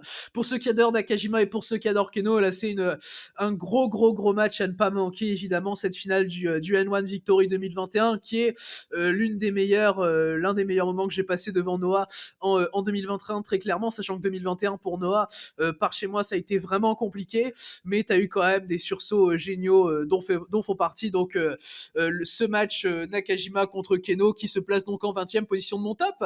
Et on va maintenant passer donc au 19e match de mon top de l'année 2021. Et pour ce 19e match, on va partir aux US cette fois et on va aller du côté de chez Game Changer Wrestling, plus précisément en finale du Tournament of Survival, donc le plus gros tournoi de l'année de la Fed, avec Alex Colon qui affrontait Atticus Cogar. Alors pour ceux qui me connaissent, je suis pas spécialement fan de deathmatch, donc voir un deathmatch comme ça ça en 1 contre 1 en 19e place de mon top, c'est quelque chose d'assez surprenant quand on sait pas que j'ai vraiment surkiffé ce match. Et Alex Colon contre Atticus Cogar a raconté une histoire absolument géniale à mes yeux, hein, très clairement. Sachant que, ouais, bah, t'as Cogar qui est là, qui est le jeune, qui a une story où il bat des légendes du deathmatch, on va dire, où il a battu notamment Masada lors du Spring Break, où il a battu Casanova Valentine chez LPU. Du coup, au niveau deathmatch US, il bat des très gros noms. Et là, il va du coup titiller Alex Colon, donc en finale du Tournament of Survival, sachant que l'enjeu pour Alex Colon, c'est de réaliser le free pit, donc gagner 3 fois d'affilée le plus gros tournoi de Game Changer Wrestling. Et là, du coup, t'as quand même un storytelling qui se pose avec un Cogar monstrueux dans son rôle de heel qui a été génial à Gus Cogar. Alex Colon a également été superbe. Non, très clairement, on a un très très gros storytelling. Ce qui, je trouve, manque dans la plupart des deathmatchs, c'est la logique, le sens des spots, savoir donner un sens à ton catch hardcore au final. Et là, personnellement, dans ce match, j'ai trouvé ça parfaitement mené. Donc, on est sur un 4,5, vraiment pas loin du 4,75. Et donc, on est sur la 19e position de mon top de 2021, très clairement, et sur l'un des meilleurs matchs US de l'année. Ce qui est vraiment pas surprenant déjà quand tu vois le talent des deux catcheurs, parce qu'au final, Claude et Cogar, c'est deux mecs, même si je suis pas spécialement fan de deathmatch, dont j'aime le plus, on va dire, les deathmatch, sachant que Cogar, je suis gros fan, hein, très clairement, comme 244O au final. Du coup, le clan avec Ricky Shane Page, Cogar, Beverly, Iron, Ryan et Eddie Hudley, qui est récemment revenu. Et donc du coup voilà pour mon 19e de mon top, donc Alex Colon contre Atticus Cogar en finale du 6e Tournament of Survival. Et on va pouvoir maintenant passer au numéro 18 de mon top, et pour le numéro 18 on va partir chez DDT pour un match assez spécial, on va dire. C'était un match pour le championnat KOD Openweight dans lequel Jun Akiyama défendait son titre face à Danshoku Dino, donc on était sur la deuxième défense de titre de Jun Akiyama, et Danshoku Dino se pose là comme celui qui veut, on va dire, redonner son esprit à DDT, parce que Jun Akiyama, en ayant pris le titre KOD Openweight, bah finalement il n'a pas l'esprit DDT, il incarne pas DDT, et qui de mieux pour Danshoku Dino qu'incarner justement cet esprit DDT pour aller affronter Akiyama. Et le match par rapport à ce ring là est absolument phénoménal dans son évolution, tout, où Dino va pas faire Dino, bon évidemment il est connu pour faire pas mal de comédie, et là pour le coup ces spots, tous les spots qui vont être réalisés, c'est 100% sérieux. C'est pas des spots comédie, des spots qui recherchent un sens comédie comme on peut l'avoir souvent avec Dino. Là pour le coup c'est du 100% sérieux, même si on a évidemment un visuel qui peut paraître comédique quand on a une approche assez simplette de la chose, on va dire, sachant que Dino est clairement, bah pour le coup, sur le meilleur match que j'ai pu voir de lui, sur le match le plus complet, le plus pertinent, le plus accompli en matière de storytelling, face à un Jun Akiyama qui joue parfaitement son rôle et qui dans ce match rentre dans l'esprit d'Iditi vraiment. Pour le coup, moi j'ai trouvé vraiment l'accomplissement de ce match génial, et on est là encore sur un 4,5, pas loin de 4,75. On va passer juste après ce match, hein, sur mes 4,75 de l'année 2021. Mais du coup, clairement, ce Akiyama Dino était un match juste génial, et donc on est sur le show DDT April Fool. Et du coup, voilà donc par rapport au numéro 18 de mon top, on va pouvoir maintenant passer au numéro 17 de mon top de 2021, et donc comme je l'ai dit, à mes 4,75 donc de 2021. Et on va commencer donc par parler de Dragon Gate, et on va aller du côté du Kobe Pro Wrestling Festival, donc le 31 juillet dernier pour le match de championnat Open The Dream Gate, avec Shun Skywalker qui défendait son titre contre le vainqueur du King of Gate en mai-juin dernier, Casey. Du coup, bon, Casey, on est habitué à le voir avoir des chances au titre Open to Dream Gate. Il en avait eu contre, à l'époque, déjà Naruki Doi, contre Eita, contre Mochizuki, même contre Pac également. Donc voilà, Casey, c'est quand même un gros habitué de perdre pour le championnat Dream Gate, hein, chez Dragon Gate. Et là, cette fois-ci, la différence, c'est qu'il a gagné le King of Gate avant. Du coup, il se présente déjà comme plus fort. Bon, évidemment, il a battu Kota Minoura en finale, quelqu'un avec qui il avait pas spécialement une grosse histoire. Donc, personnellement, je pensais pas spécialement que Casey avait ses chances face à Shun, personnellement. Le match a été superbement raconté pour donner justement les chances à Casey pour pouvoir remporter le titre Dreamgate. Dans le match, c'est plein de suspense, vraiment plein de rebondissements, plein de storytelling. Vraiment, Shun Skywalker est probablement sur sa meilleure performance en carrière. Très clairement, Shun Skywalker, qui est un catcheur qui à la base, je trouve absolument fabuleux, mais dans son règne de champion Dreamgate, personnellement, il est un petit peu descendu dans mon estime, dans le sens où pour moi, clairement, vu la qualité de son règne, qui était pas dégueu, mais pas au niveau du titre mondial, finalement, on est sur un mec qui était pour moi là trop tôt dans cette place. Du coup, le match contre Casey, c'est une énorme exception, parce que le match est juste énorme en fait. Donc donc voilà, et qui se place donc en 17e place de mon top, donc ce main event du Kobe Pro Wrestling Festival 2021. Et on va pouvoir maintenant passer donc au numéro 16 de mon top. Numéro 16 de mon top, qui s'est quant à lui déroulé chez DDT, et on va repartir du côté du Dio Grand Prix, et cette fois-ci du jour 7. Alors après avoir parlé tout à l'heure de Yuji Ino contre Yuki Ueno, on va parler cette fois-ci du meilleur match de tout le tournoi qui opposait deux partenaires par équipe, donc Arashima à Yuji Okabayashi, sachant qu'Arashima et Okabayashi ont eu un peu plus tôt dans l'année les titres tag ensemble, les ont gagnés notamment lors de DDT April Fool face à Higuchi et Sakaguchi, ont eu un très bon règne, mais finalement ont perdu les titres face à Takeshita et Katsumata. Du coup, bah clairement, en tant que deux partenaires par équipe, sachant que ils ont un parcours dans le Dio Grand Prix qui est assez, on va dire différent, dans le sens où Okabayashi, bah, dans ce match, il joue clairement pour aller en finale du tournoi, tandis qu'Arashima, en fait, le match, il le joue pour pouvoir marquer des points, en fait, parce qu'il est toujours à 0 points dans ce Dio Grand Prix et que c'est sa dernière chance d'en marquer. Donc, bah, très clairement, là, t'as quelque chose qui est hyper intéressant de ce point de vue-là, et t'as les deux mecs qui vont faire, selon leur statut de base, un storytelling, qui vont créer toute une construction de match absolument splendide. Arashima et Yuji Okabayashi, dans la manière d'Arashima de résister, de vouloir vraiment aller marquer ses points, comme dans la manière de Okabayashi finalement de... Bah déjà, il est vraiment surpris par Arashima dans ce match, et puis bah il doit aller en finale, que Okabayashi, au final, bah on voit ce que ça donne par rapport au résultat. Bon, je spoilerai pas évidemment, mais très clairement, les deux mecs ont été monstrueux, hein, sur ce match. La performance d'Arashima est particulièrement fabuleuse, hein, très clairement, vu que c'est le mec qui est un petit peu, on va dire, qui a le plus besoin de se sauver, on va dire, dans ce Dio Grand Prix. Du coup, forcément, il va, dans sa performance, plus susciter l'intérêt qu'un Okabayashi, même si Okabayashi a été génial, hein, également, faut le souligner. Et de toute façon, je le soulignerai jamais assez, le match dans son ensemble est juste génial. Donc voilà, c'est un gros 4,75 pour ma part. Donc ce Arashima contre Yuji Okabayashi au 7e jour du Dio Grand Prix 2021.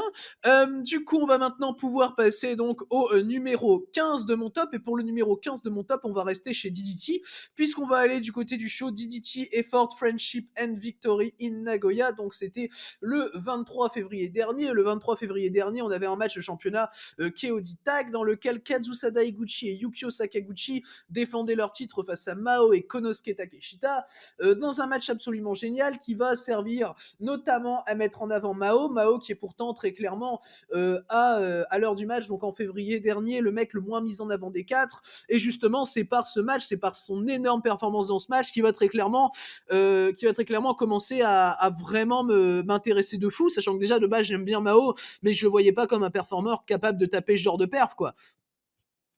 Et là, bah ouais, très clairement, Mao va être fabuleux dans ce match. Son teamwork avec Takeshita va être génial. Les deux mecs vont vraiment bosser ensemble, se sauver l'un l'autre, pour pouvoir essayer d'aller titiller Higuchi et Sakaguchi, qui sont présentés comme il se doit, donc comme une équipe extrêmement dominante, de par leur style de catch assez stiff, notamment du côté de Sakaguchi, et très powerhouse dominant pour Higuchi. Bah finalement, c'est très logiquement fait. Et non, ouais, Mao et Takeshita vont parfaitement jouer leur rôle dans ce match face à une équipe comme Higuchi et Sakaguchi. Sakaguchi qui est encore une fois sur une performance monstrueuse, un crescendo parfait dans ce match pour arriver sur une séquence de fin juste phénoménale. Donc bah, très clairement, pour ma part, c'est un gros 4,75 dans ce match, et c'est pour moi donc le meilleur match de DDT de 2021. Donc on retrouvera pas deux matchs de DDT plus haut dans mon top. Là on est en 14e place, donc c'est déjà très très bien, sachant que DDT ça a été pour moi une des meilleures compagnies en 2021. Et du coup, voilà donc par rapport à ce numéro 15 donc de mon top, qui était donc Kazusada Higuchi et Yukio Sakaguchi face à Mao et Konosuke Takeshita. Et on va pouvoir désormais passer donc au numéro 14 de mon top de 2021, numéro 14, où pour le coup on va retourner chez Game Changer Wrestling, plus précisément lors d'un show de septembre. Donc c'était Game Changer Wrestling The Art of War Games 2021. Et on est donc évidemment sur le gros War Games pour clore la rivalité MDK Gang contre 440, avec d'un côté Eric Ryan, Atticus Cogar, Bobby Beverly, Gregory Iron, Eddie Only et Ricky Shane Page, donc dont ce 6 contre 6 qui affrontait Nick Gage, AJ Gray, Alex Colon, Effie, Mance Warner et Matthew Justice. Du coup, ce War Games match, c'est très clairement la conclusion parfaite de la feud entre MDK et 440, et plus précisément entre Nick Gage et Ricky Shane Page, qui va être l'arc majeur durant tout ce match, sachant que du coup Gage et Ricky Page vont avoir des super échanges dans ce match, tout comme Alex Colon et Atticus Cogar qui vont notamment pouvoir avoir la place pour faire quelques références à leur match du Tournament of Survival, donc qui avait eu lieu en juin un peu plus tôt dans l'année. Donc très clairement là, rien que par rapport à ces références là, j'ai kiffé, sachant que le Colon Cogar il se situe pas si loin que ça dans mon top, hein. Il était comme je l'ai dit tout à l'heure en 19e position. Mais du coup ce Wargames, ouais, comme j'ai dit, c'est grosse feud qui date, qui est conclu de manière absolument parfaite, qui a une ampleur que tu ressens assez facilement dans le match, et de par notamment la stipulation, et où tout le monde va quand même très bien jouer son rôle. Ben Warner et Matthew Justice vont être super également, et Jay Gray. Bon, je dirais que du côté de 4-4-0, t'as peut-être Eddie Only et Grigory Iron qui sont un peu en dessous, même si Grigory Iron, au début du match, va être vraiment essentiel à mettre le ton, vraiment. Donc finalement, Grigory Iron a quand même été super dans ce qu'il a fait. Donc voilà, je dirais peut-être qu'hormis Eddie Only, tout le monde a été super intéressant dans le match, sachant que ouais, pour moi, les échanges qui m'ont le plus marqué, c'est Colin Cogar et Gage RSP. Mais ouais, le match, et niveau storytelling, c'est vraiment quelque chose. Tu sens vraiment l'ampleur du match, et puis niveau Wargames, très clairement, t'es pas sur un petit spot fest pourri de NXT qu'ils essayent de faire dans deux cages, quoi. Non, t'es vraiment sur un gros match storytelling. Bon, évidemment, t'as des spots, mais des spots qui sont tous utiles, quoi. On n'est pas chez NXT, enfin, tout du moins NXT 1.0 pour le coup. Du coup, voilà donc par rapport à ce numéro 14 de mon top.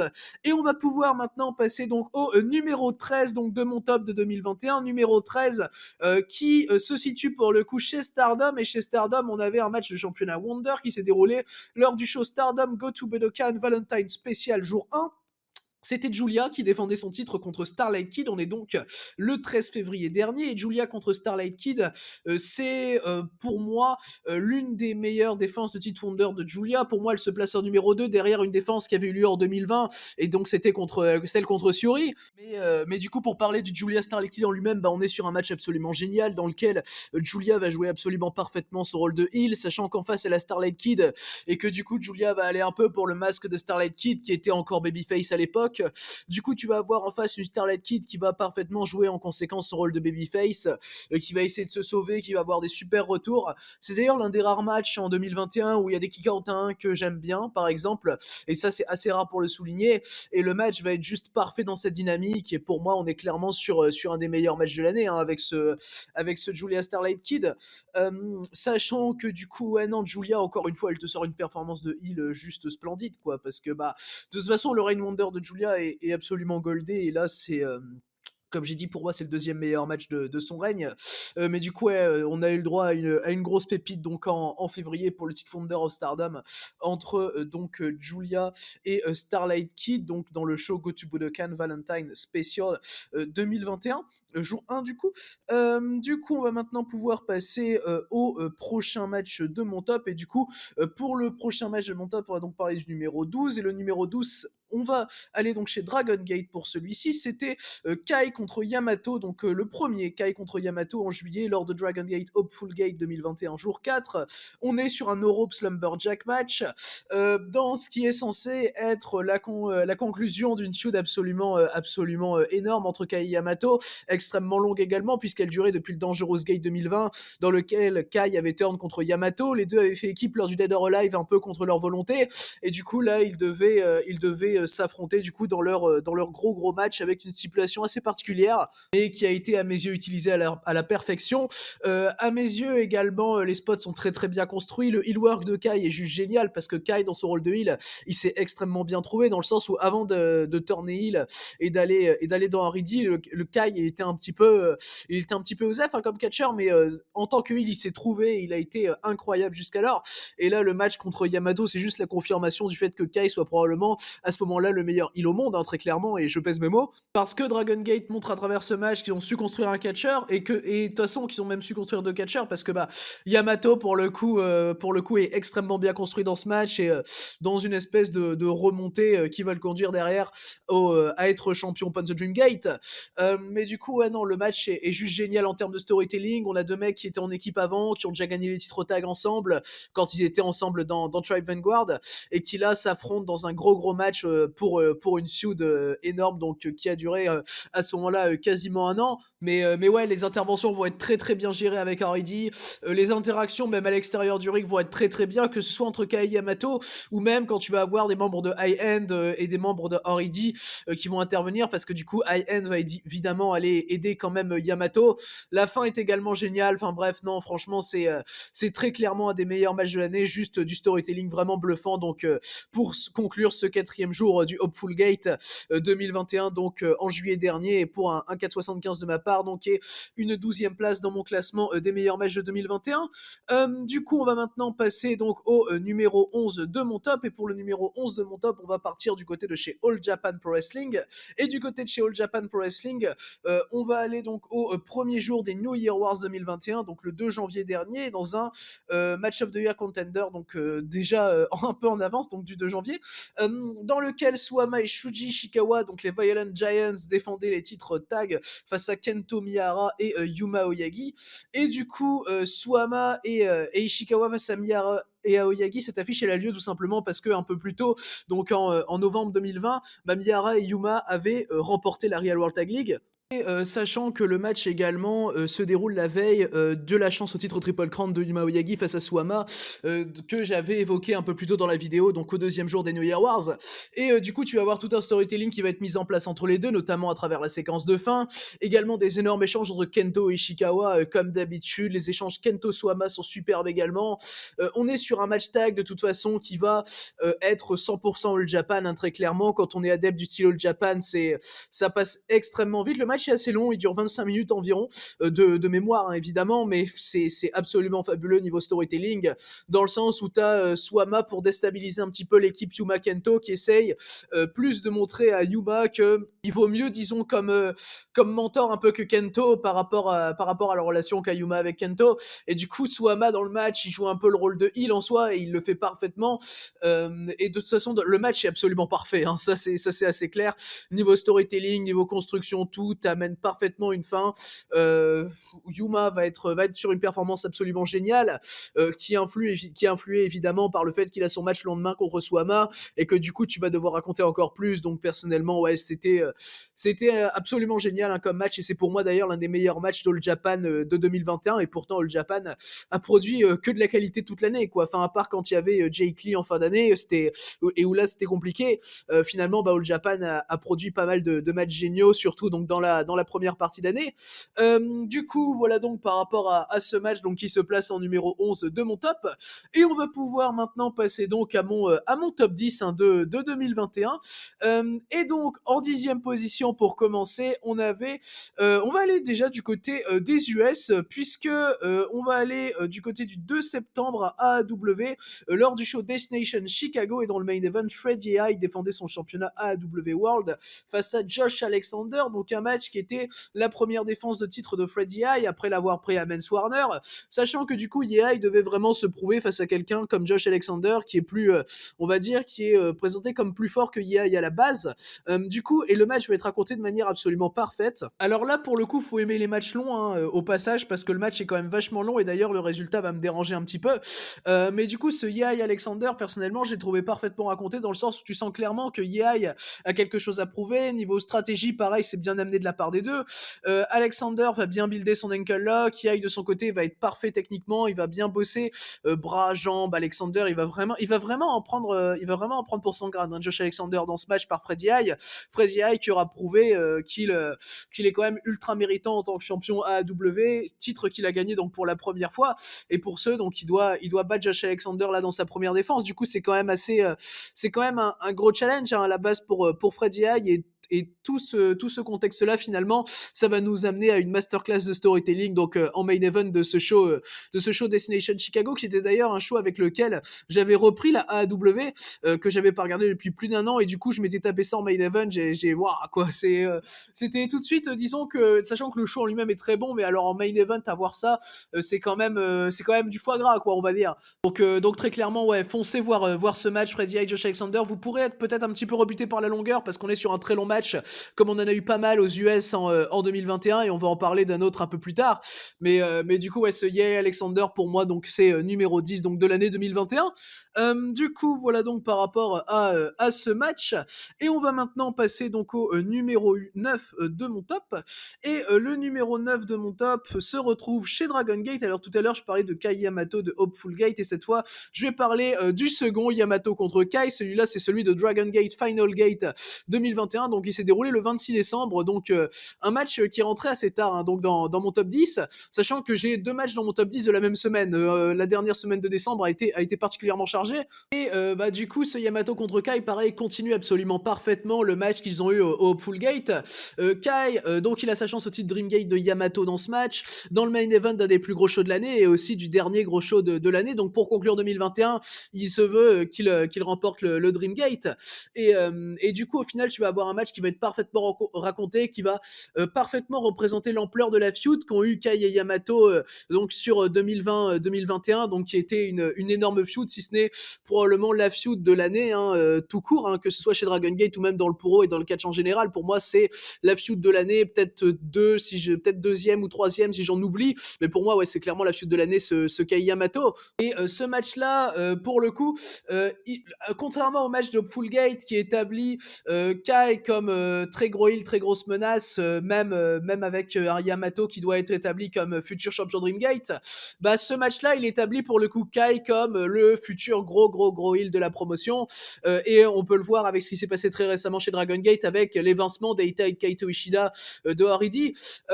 Du coup, au final, Kai est montré dans ce match comme finalement le top heel de 2022 de Dragon Gate, et même probablement du Puro en général, hein, ce qui sera à mon avis pas spécialement compliqué au vu du talent absolument insane de Kai en tant que heel et en tant que leader désormais de Haridi, puisque Eita s'est fait évincer. Et le match va être absolument génial dans son évolution, dans ses contres, tout, dans le face work de Yamato également, qui va vraiment tout donner pour arriver à rebattre Kai, pour arriver à conserver son titre Dream Gate. Il va être génial dans ce rôle à Yamato, très clairement. Yamato qui aura eu un règne fabuleux, hein, de toute façon, même s'il prend le titre qu'en août, le règne de Yamato, c'est masterclass, hein, très clairement. Il enchaîne les gros matchs, hein, contre Minoura, contre Bibi Hulk, là contre Kai, et même contre Benkei au Gate of Origin, c'était un très bon match, même si pour le coup il m'a pas plus marqué que ça. Du coup, voilà donc par rapport à ce Yamato contre Kai, donc de Dragon Gate Final Gate, qui se classe donc en 9ème position. Et on va maintenant pouvoir passer donc au numéro 8 de mon top. Et pour le numéro 8 de mon top, on va partir chez TJPW, et plus précisément lors du show Positive Chain 2021, donc le 11 février dernier, dans lequel Rika Tatsumi défendait son titre Princess of Princess. C'était sa première défense de titre, elle était effectuée contre Miyu Watanabe, donc sa partenaire tag. Sachant que du coup Rika Tatsumi, dans le reign tag de Tatsumi et Watanabe l'année dernière, enfin 2020, Tatsumi avait toujours été présentée comme la plus forte par rapport à Watanabe. C'est même Watanabe qui avait pris le pin pour perdre les titres tag face aux Bakuretsu Sisters. Et du coup, la Watanabe, maintenant que Tatsumi a eu son gros moment en remportant le titre de Yuka Sakazaki, elle veut challenger Tatsumi, elle veut lui prouver qu'elle est à la hauteur, elle veut lui prouver qu'elle n'est pas le second rôle dans leur équipe. Et du coup, finalement, tu vas voir un storytelling vraiment fabuleux entre Tatsumi et Watanabe dans ce match, qui vraiment, c'est un match qui m'a bouleversé vraiment, parce que t'as vraiment des spots dans le match qui sont niveau storytelling parfait, comme par exemple t'as Tatsumi qui bosse les jambes de Watanabe comme d'habitude, et au fur et à mesure dans le match, Watanabe va superbement sell jusqu'à même plus pouvoir faire son swing sur Tatsumi, et elle va se relever, elle va combattre la douleur, et elle va faire son swing tant bien que mal. Et personnellement, déjà ce spot, je l'ai trouvé absolument génial. Il était juste magnifique niveau storytelling, niveau émotion, tout. Il était parfait en ce spot, parce que très clairement tout le match dans son évolution est magnifique, hein, et dans ce qu'il veut raconter, avec notamment la position de challenger de Miyu Watanabe, plus exploité comme je veux prouver quelque chose à ma partenaire tag que je veux gagner le titre, tu vois. Et ça, personnellement, j'ai trouvé ça hyper intéressant. Tatsumi fait une performance incroyable, vraiment all time. La performance de Tatsumi, c'est absolument bluffant, parce que Tatsumi, à la base, je m'étais dit bon, je pense pas que ça aurait dû être elle qui batte Yuka Sakazaki et tout, et là elle te sort une performance de taré mental, hein, Rika Tatsumi, très clairement. Donc là tu te dis bon en fait, elle a bien fait pour le titre à Sakazaki, quoi. Et d'ailleurs le règne de Tatsumi va être une masterclass tout le long, hein, également. J'en parlais avec Yamato, c'est pas le plus long règne, mais finalement c'est génial, quoi. Mais ouais, Rika Tatsumi du coup contre Miyu Watanabe, c'est pour moi le meilleur match de la très grosse année de Rika Tatsumi. Miyu Watanabe a pas eu une aussi grosse année que Rika Tatsumi, et pour le coup elle aussi c'est assez largement son meilleur match, assez loin devant le match qu'elle a pu avoir contre Shoko Nakajima en demi-finale de la Tokyo Princess Cup en août août dernier. Mais ouais, du coup, voilà, donc par rapport à ce Rika Tatsumi contre Miyu Watanabe, donc de TJPW Positive Chain, qui se classe donc en 8e place de mon top. Et on va pouvoir maintenant passer à la 7e place de mon top des meilleurs matchs de 2021. Et en 7e place, on va partir du côté de chez Pro Wrestling Noah, puisqu'on va voir donc le meilleur match de l'année de Noah, avec un match pour les championnats GHC Heavyweight Tag qui s'est déroulé à Great Voyage in Yokohama, puisque c'était Takashi Sugiura et Kazushi Sakuraba qui défendaient leur titre contre Katsuhiko Nakajima et Masaki Tamiya. Du coup, alors ce match, personnellement, je l'ai trouvé absolument génial, ce qui m'a quand même pas mal surpris dans le sens où Noah commençait déjà à me saouler. T'avais Muto qui avait pris le titre un mois plus tôt, qui allait défendre contre Kiyomiya 7 jours plus tard. Et là, j'avais live le show pour le coup, parce que j'étais encore quand même un minimum dans Noah, même si ça commençait à me saouler. Et ce main event a été tout simplement fabuleux. Beaucoup d'échanges, évidemment, entre Sugiura et Masaki Tamiya. Kitamiya qui va être le centre un peu de ce match quand même, le match qui va être un peu le début du push de Masaki Tamiya, le début du push de 2021 de Kitamiya, qui a pas finalement mené très très loin au vu de son N1 Victory par exemple, mais qui aura eu le mérite d'exister. Et ouais, Kitamiya dans ce match va faire une performance absolument géniale. Les échanges qu'il a avec Sugiura sont géniaux, notamment sur la fin où t'as Kitamiya qui va sortir pour la première fois donc le headbutt sur Sugiura qui est monstrueux pendant la Prize Unlock. Nakajima et Sakuraba vont également avoir des très très bons échanges, notamment avec pas mal de storytelling, puisque t'as par exemple Sakuraba qui avait fait taper Nakajima dans un show de construction et il va refaire la même soumission dans ce match, et c'est un spot que j'ai trouvé vraiment génial. Et cette fois-ci, évidemment, Nakajima va pas taper. Du coup, tu vas avoir ce spot-là qui m'a particulièrement marqué dans ce match. Et du coup, c'est là pour le coup, on est passé sur mes 5 étoiles de l'année, puisque j'ai 7 matchs à 5 étoiles en 2021. Et du coup, celui-là, c'est entre guillemets le moins bon d'entre eux, parce que on est quand même, je dis entre guillemets parce qu'on est quand même sur un match phénoménal, quoi. Ce match pour les titres GHC Heavyweight Tag, donc qui se classe en 7e place de mon top, avec donc Kazushi Sakuraba et Takashi Sugiura contre Aggression, donc Kitamiya et Nakajima. Et on va pouvoir maintenant passer au match numéro 6 de mon top, sachant que le numéro 6 était chez New Japan, et c'était tout simplement Tetsuya Naito qui affrontait Zack Sabre Jr. donc dans la première journée du G1 Climax 30. J'ai failli dire 30, mais non, 30, c'était le climax de 2020. Et du coup, ce Naito contre Zack Sabre Jr., évidemment, déjà, on est sur une affiche de base qui m'attire énormément. Un des meilleurs matchs également de 2020, c'est Naito contre Zack Sabre Jr. dans le G1 Climax.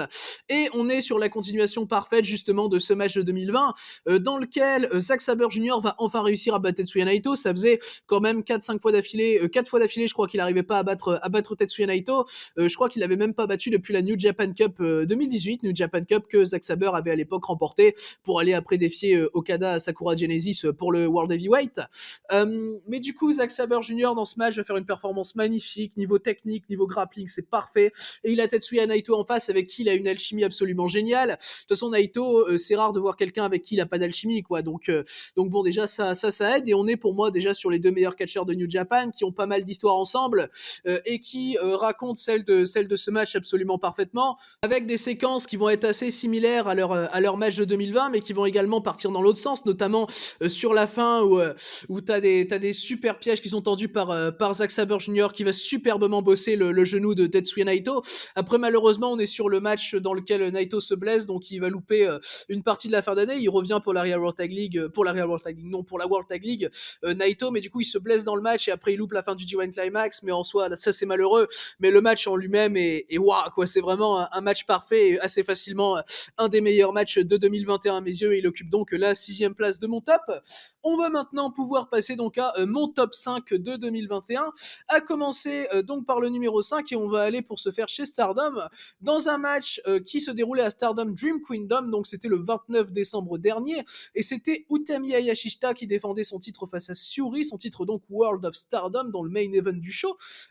Du coup, Hayashishita contre Syuri, c'est une affiche qui est construite pendant 6 mois, et on va encore en parler après d'ailleurs. Mais Hayashishita contre Syuri, surtout Syuri qui doit vraiment battre Utami, qui n'arrive pas à le faire. Les filles ont toujours eu des draws ensemble. Encore au 5-Star Grand Prix que Syuri a remporté un peu plus tôt dans l'année, elle s'était affrontée, et Syuri avait fait un draw de 20 minutes face à Utami Hayashishita. Du coup, Syuri, elle arrive là, elle est ultra construite forte quand même. Elle a battu Momo Watanabe en finale du 5-Star. Enfin, Momo Watanabe, c'est pas spécialement l'adversaire la plus dure à battre, mais je veux dire, elle a gagné le plus gros tournoi de l'année pour en arriver là, quoi, pour en arriver à ce match. elle a quand même été construite comme celle qui devait détrôner Utami, celle qui avait l'ascendant finalement, la seule qui pouvait prendre l'ascendant sur Utami, sachant qu'elle n'était jamais arrivée à rien faire d'autre que des draws. C'était un match hyper intéressant qui est dans sa construction assez similaire à leur match de juin dont je vais parler juste après, petit spoiler de mon top. Mais du coup c'est vraiment similaire au match de juin, t'as des évolutions qui sont assez insane quand même par rapport à ça. Et du coup ce Hayashishita contre Syuri Dream Kingdom est parfait dans ce sens-là.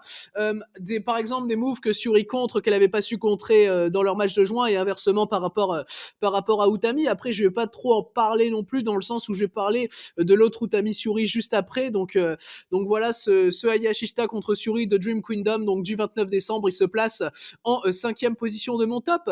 Et on va maintenant pouvoir passer donc au numéro 4, qui est donc un autre Utami Hayashishita contre Syuri, c'est celui du 12 juin cette fois-ci, qui était légèrement meilleur pour moi que leur match de décembre, dans lequel du coup Hayashishita défendait son World of Stardom face à Syuri lors de Tokyo Dream Cinderella. Du coup cette fois-ci sur Hayashishita contre Syuri, le match est fabuleux également dans sa construction, dans le sens où également tu pars sur une Syuri qui a jamais réussi à battre Hayashishita puisqu'elles ont toujours eu des draws. Hayashishita non plus a jamais réussi à battre Syuri. Dans l'histoire, t'as également Syuri qui avait eu un gros match de titre en décembre dernier, qui avait fait un tie limit draw face à Julia, et c'était un match de titre Wonder évidemment.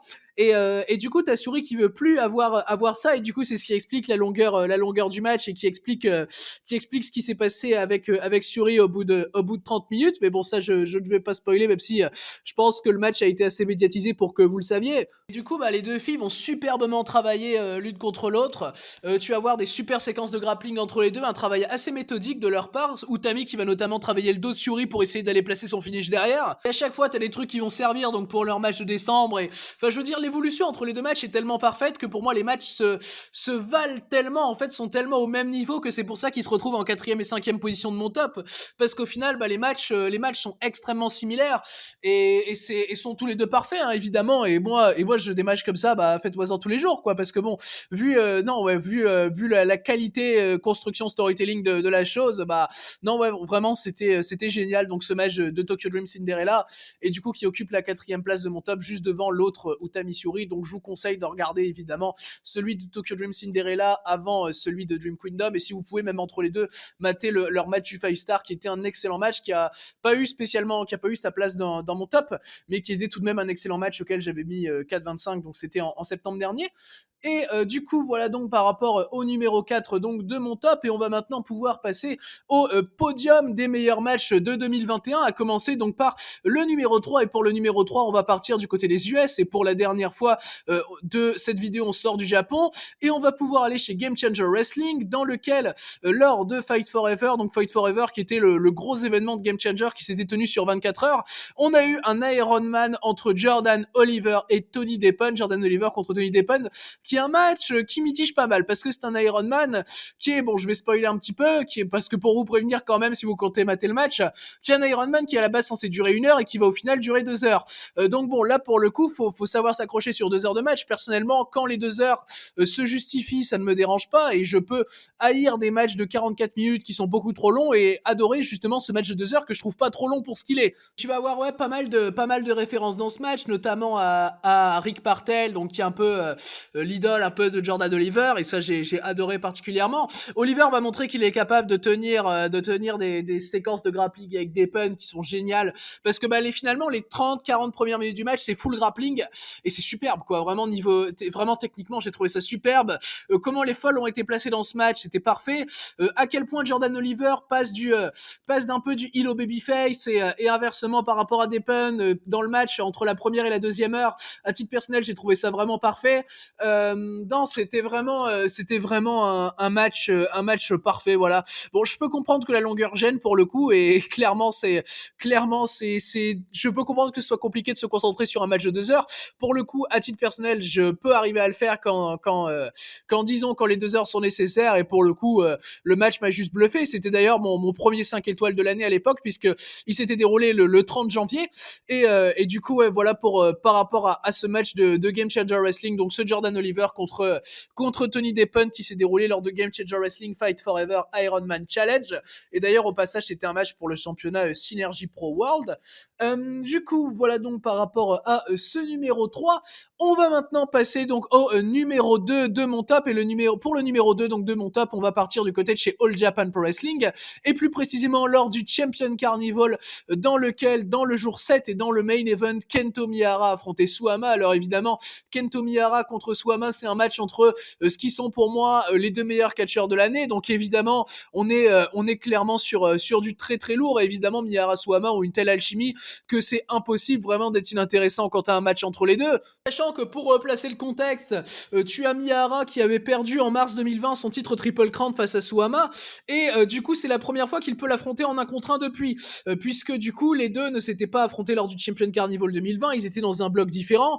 Et là, c'est la première fois que Miyahara peut vraiment poser ses mains sur Suwama en 1 contre 1. Suwama, de son côté, il essaye de profiter du fait que Kento soit vraiment furieux, veulent vraiment se venger à tout prix pour essayer d'avoir dans ses erreurs. Et finalement, il va jouer un peu le jeu de Kento Miyahara pour l'énerver et essayer de le pousser à la faute au final. Et le match, à partir de ce contexte-là, à partir de ces petits éléments de contexte-là, il va tenir splendide quoi, parfait, genre du début à la fin, c'est waouh, j'ai fini le match, j'étais en train de trembler quoi. Non, c'est vraiment c'était vraiment un match parfait dans sa construction, vraiment dans le sens où bah du coup t'as Suwama qui va essayer de profiter des erreurs de Kento qui va de son côté petit à petit se ressaisir, qui va un petit peu trop se précipiter par moment, comme la première fois il veut faire son finisher, mais petit à petit dans le match, bah les fois où il veut faire son finisher sont des moments plus décisifs, et tu ressens ça dans le match, tu ressens cette évolution comportementale par rapport à Kento Miyahara, qui est absolument génial. Mais tous les spots du match, tous les limites, c'est un match dans lequel chaque move a son importance, dans lequel chaque move raconte quelque chose,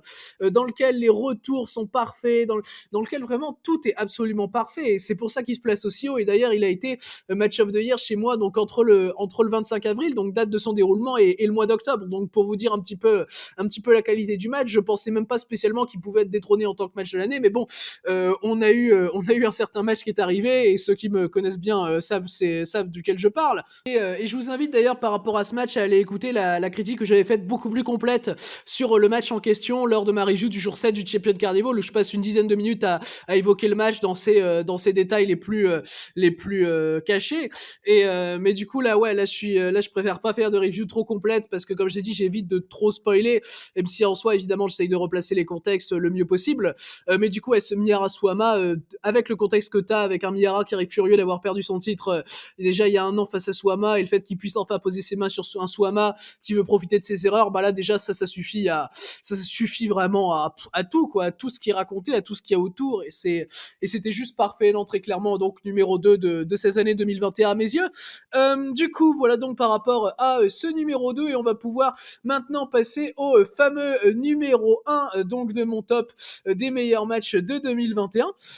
Et du coup, bah c'est pas une surprise pour grand monde, je pense. Et pour ce numéro 1, on va aller chez Tokyo Joshi Pro Wrestling. On va se retrouver du côté de Wrestle Princess 2, dans le main event, dans lequel Miyu Yamashita défendait son championnat Princess of Princess face à Maki Ito, dans un match qui m'a absolument bouleversé, dans le sens où bah Maki Ito, Maki Ito, tout est présenté pour que ce soit son moment. Maki Ito, elle a jamais battu Miyu Yamashita, je l'ai expliqué par rapport à leur match de Tokyo Joshi Pro 21, c'est celle qui l'a amené chez TJP, celle un petit peu qui lui a donné sa carrière, elles sont partenaires tag, et Makito n'a jamais vraiment eu son moment, contrairement à Miyu Yamashita qui est l'Ace, qui est championne depuis le mois de mai, enfin voilà quoi.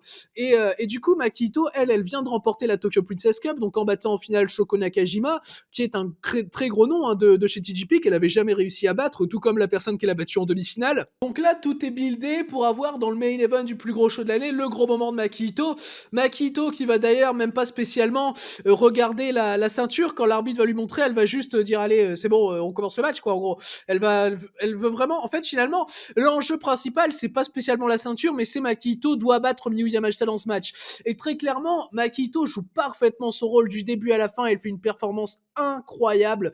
Miyu Yamashita également dans son rôle d'ace, c'est absolument parfaite. Après je dois admettre quand même que le match tourne pas mal autour de Makito tout de même, ce qui est plutôt logique avec l'histoire qu'il y a entre les deux. Du coup ouais bah t'es sur moins de 20 minutes, t'es sur un all-time classique, hein, mais très clairement clairement ce Miyu Yamashita contre Makito en termes de storytelling, tout, tout est super bien amené. Yamashita va dès le début commencer à bosser sur le dos d'Ito pour derrière pouvoir plus tard faire un avalanche attitude adjustment. Ito va essayer de placer des soumissions donc comme sa Cloverleaf évidemment, et il va y avoir un spot génial également, c'est que pour avoir son retour, Ito va faire un power slam à l'extérieur du ring sur Yamashita, qui est un spot qui avait eu lieu face à Rika Tatsumi, et personnellement j'avais trouvé ça génial. Et face à Mizuki, t'avais également évoqué ce spot en demi-finale de la TPC. Donc voilà, très clairement Ito niveau storytelling dans ce match, elle a juste été parfaite dans ses retours, tout comme par exemple également non, ouais, mais les retours de Ito ont été nombreux à être ultra pertinents, comme par exemple le DDT sur l'apron suivi du tornado DDT. J'ai trouvé ce moment génial. Vraiment, Ito, elle a eu cette capacité à montrer un fighting spirit incroyable, vraiment, à te garder mais investi à 100% du début à la fin. Et quand t'es investi déjà à 100% dans la storyline, vu le niveau des deux catcheuses, déjà c'est waouh. Mais non, mais très clairement, le match du début à la fin était parfait. La séquence de fin, et je vais pas spécialement la spoiler parce que bon, je pense pas que c'est un match qui a été beaucoup regardé non plus, même si même si je pense qu'il a été plus regardé que n'importe quel match de l'année chez TJP. Là, dans ce cas-là, on a une séquence de fin qui veut vraiment tout dire et que je vais pas spoiler, mais qui est absolument splendide. On est sur un match qui m'a fait chialer, quoi. C'était vraiment c'était fou, hein, ce Yamashita Makito. C'est moins de 20 minutes et du début à la fin, comme j'ai dit, ouais, c'est construit parfaitement. Niveau storytelling, c'est goldé, surtout avec l'ampleur de la storyline. De toute façon, tu pouvais pas te louper, quoi. Et chez TJP a booké vraiment génialement ce match. Du coup, voilà par rapport à mon numéro 1 donc de mon top de 2021, donc qui est pour moi un match of the year assez incontesté, et je pensais pas qu'il pouvait, comme j'ai dit tout à l'heure, dépasser le Kento contre Suama du Carnival, et pourtant c'était dépassable. Du coup, voilà donc par rapport à mon top 2021, donc top 50 avec les mentions spéciales. Du coup, voilà donc par rapport à cette vidéo, donc qui aura été très très longue, mais j'ai bien pris le temps pour essayer d'expliquer au mieux les contextes. Du coup, évidemment, si vous avez des matchs à conseiller que je n'aurais pas vu, n'hésitez pas à les mettre en commentaire. Mais du coup, voilà donc pour cette vidéo. J'espère que du coup elle vous aura plu. Merci à vous donc de l'avoir écouté. C'est une vidéo qui me tenait pas mal à cœur, et c'est une vidéo que j'ai adoré tourner. Et du coup, d'ici les prochaines vidéos, je vous dis à la prochaine.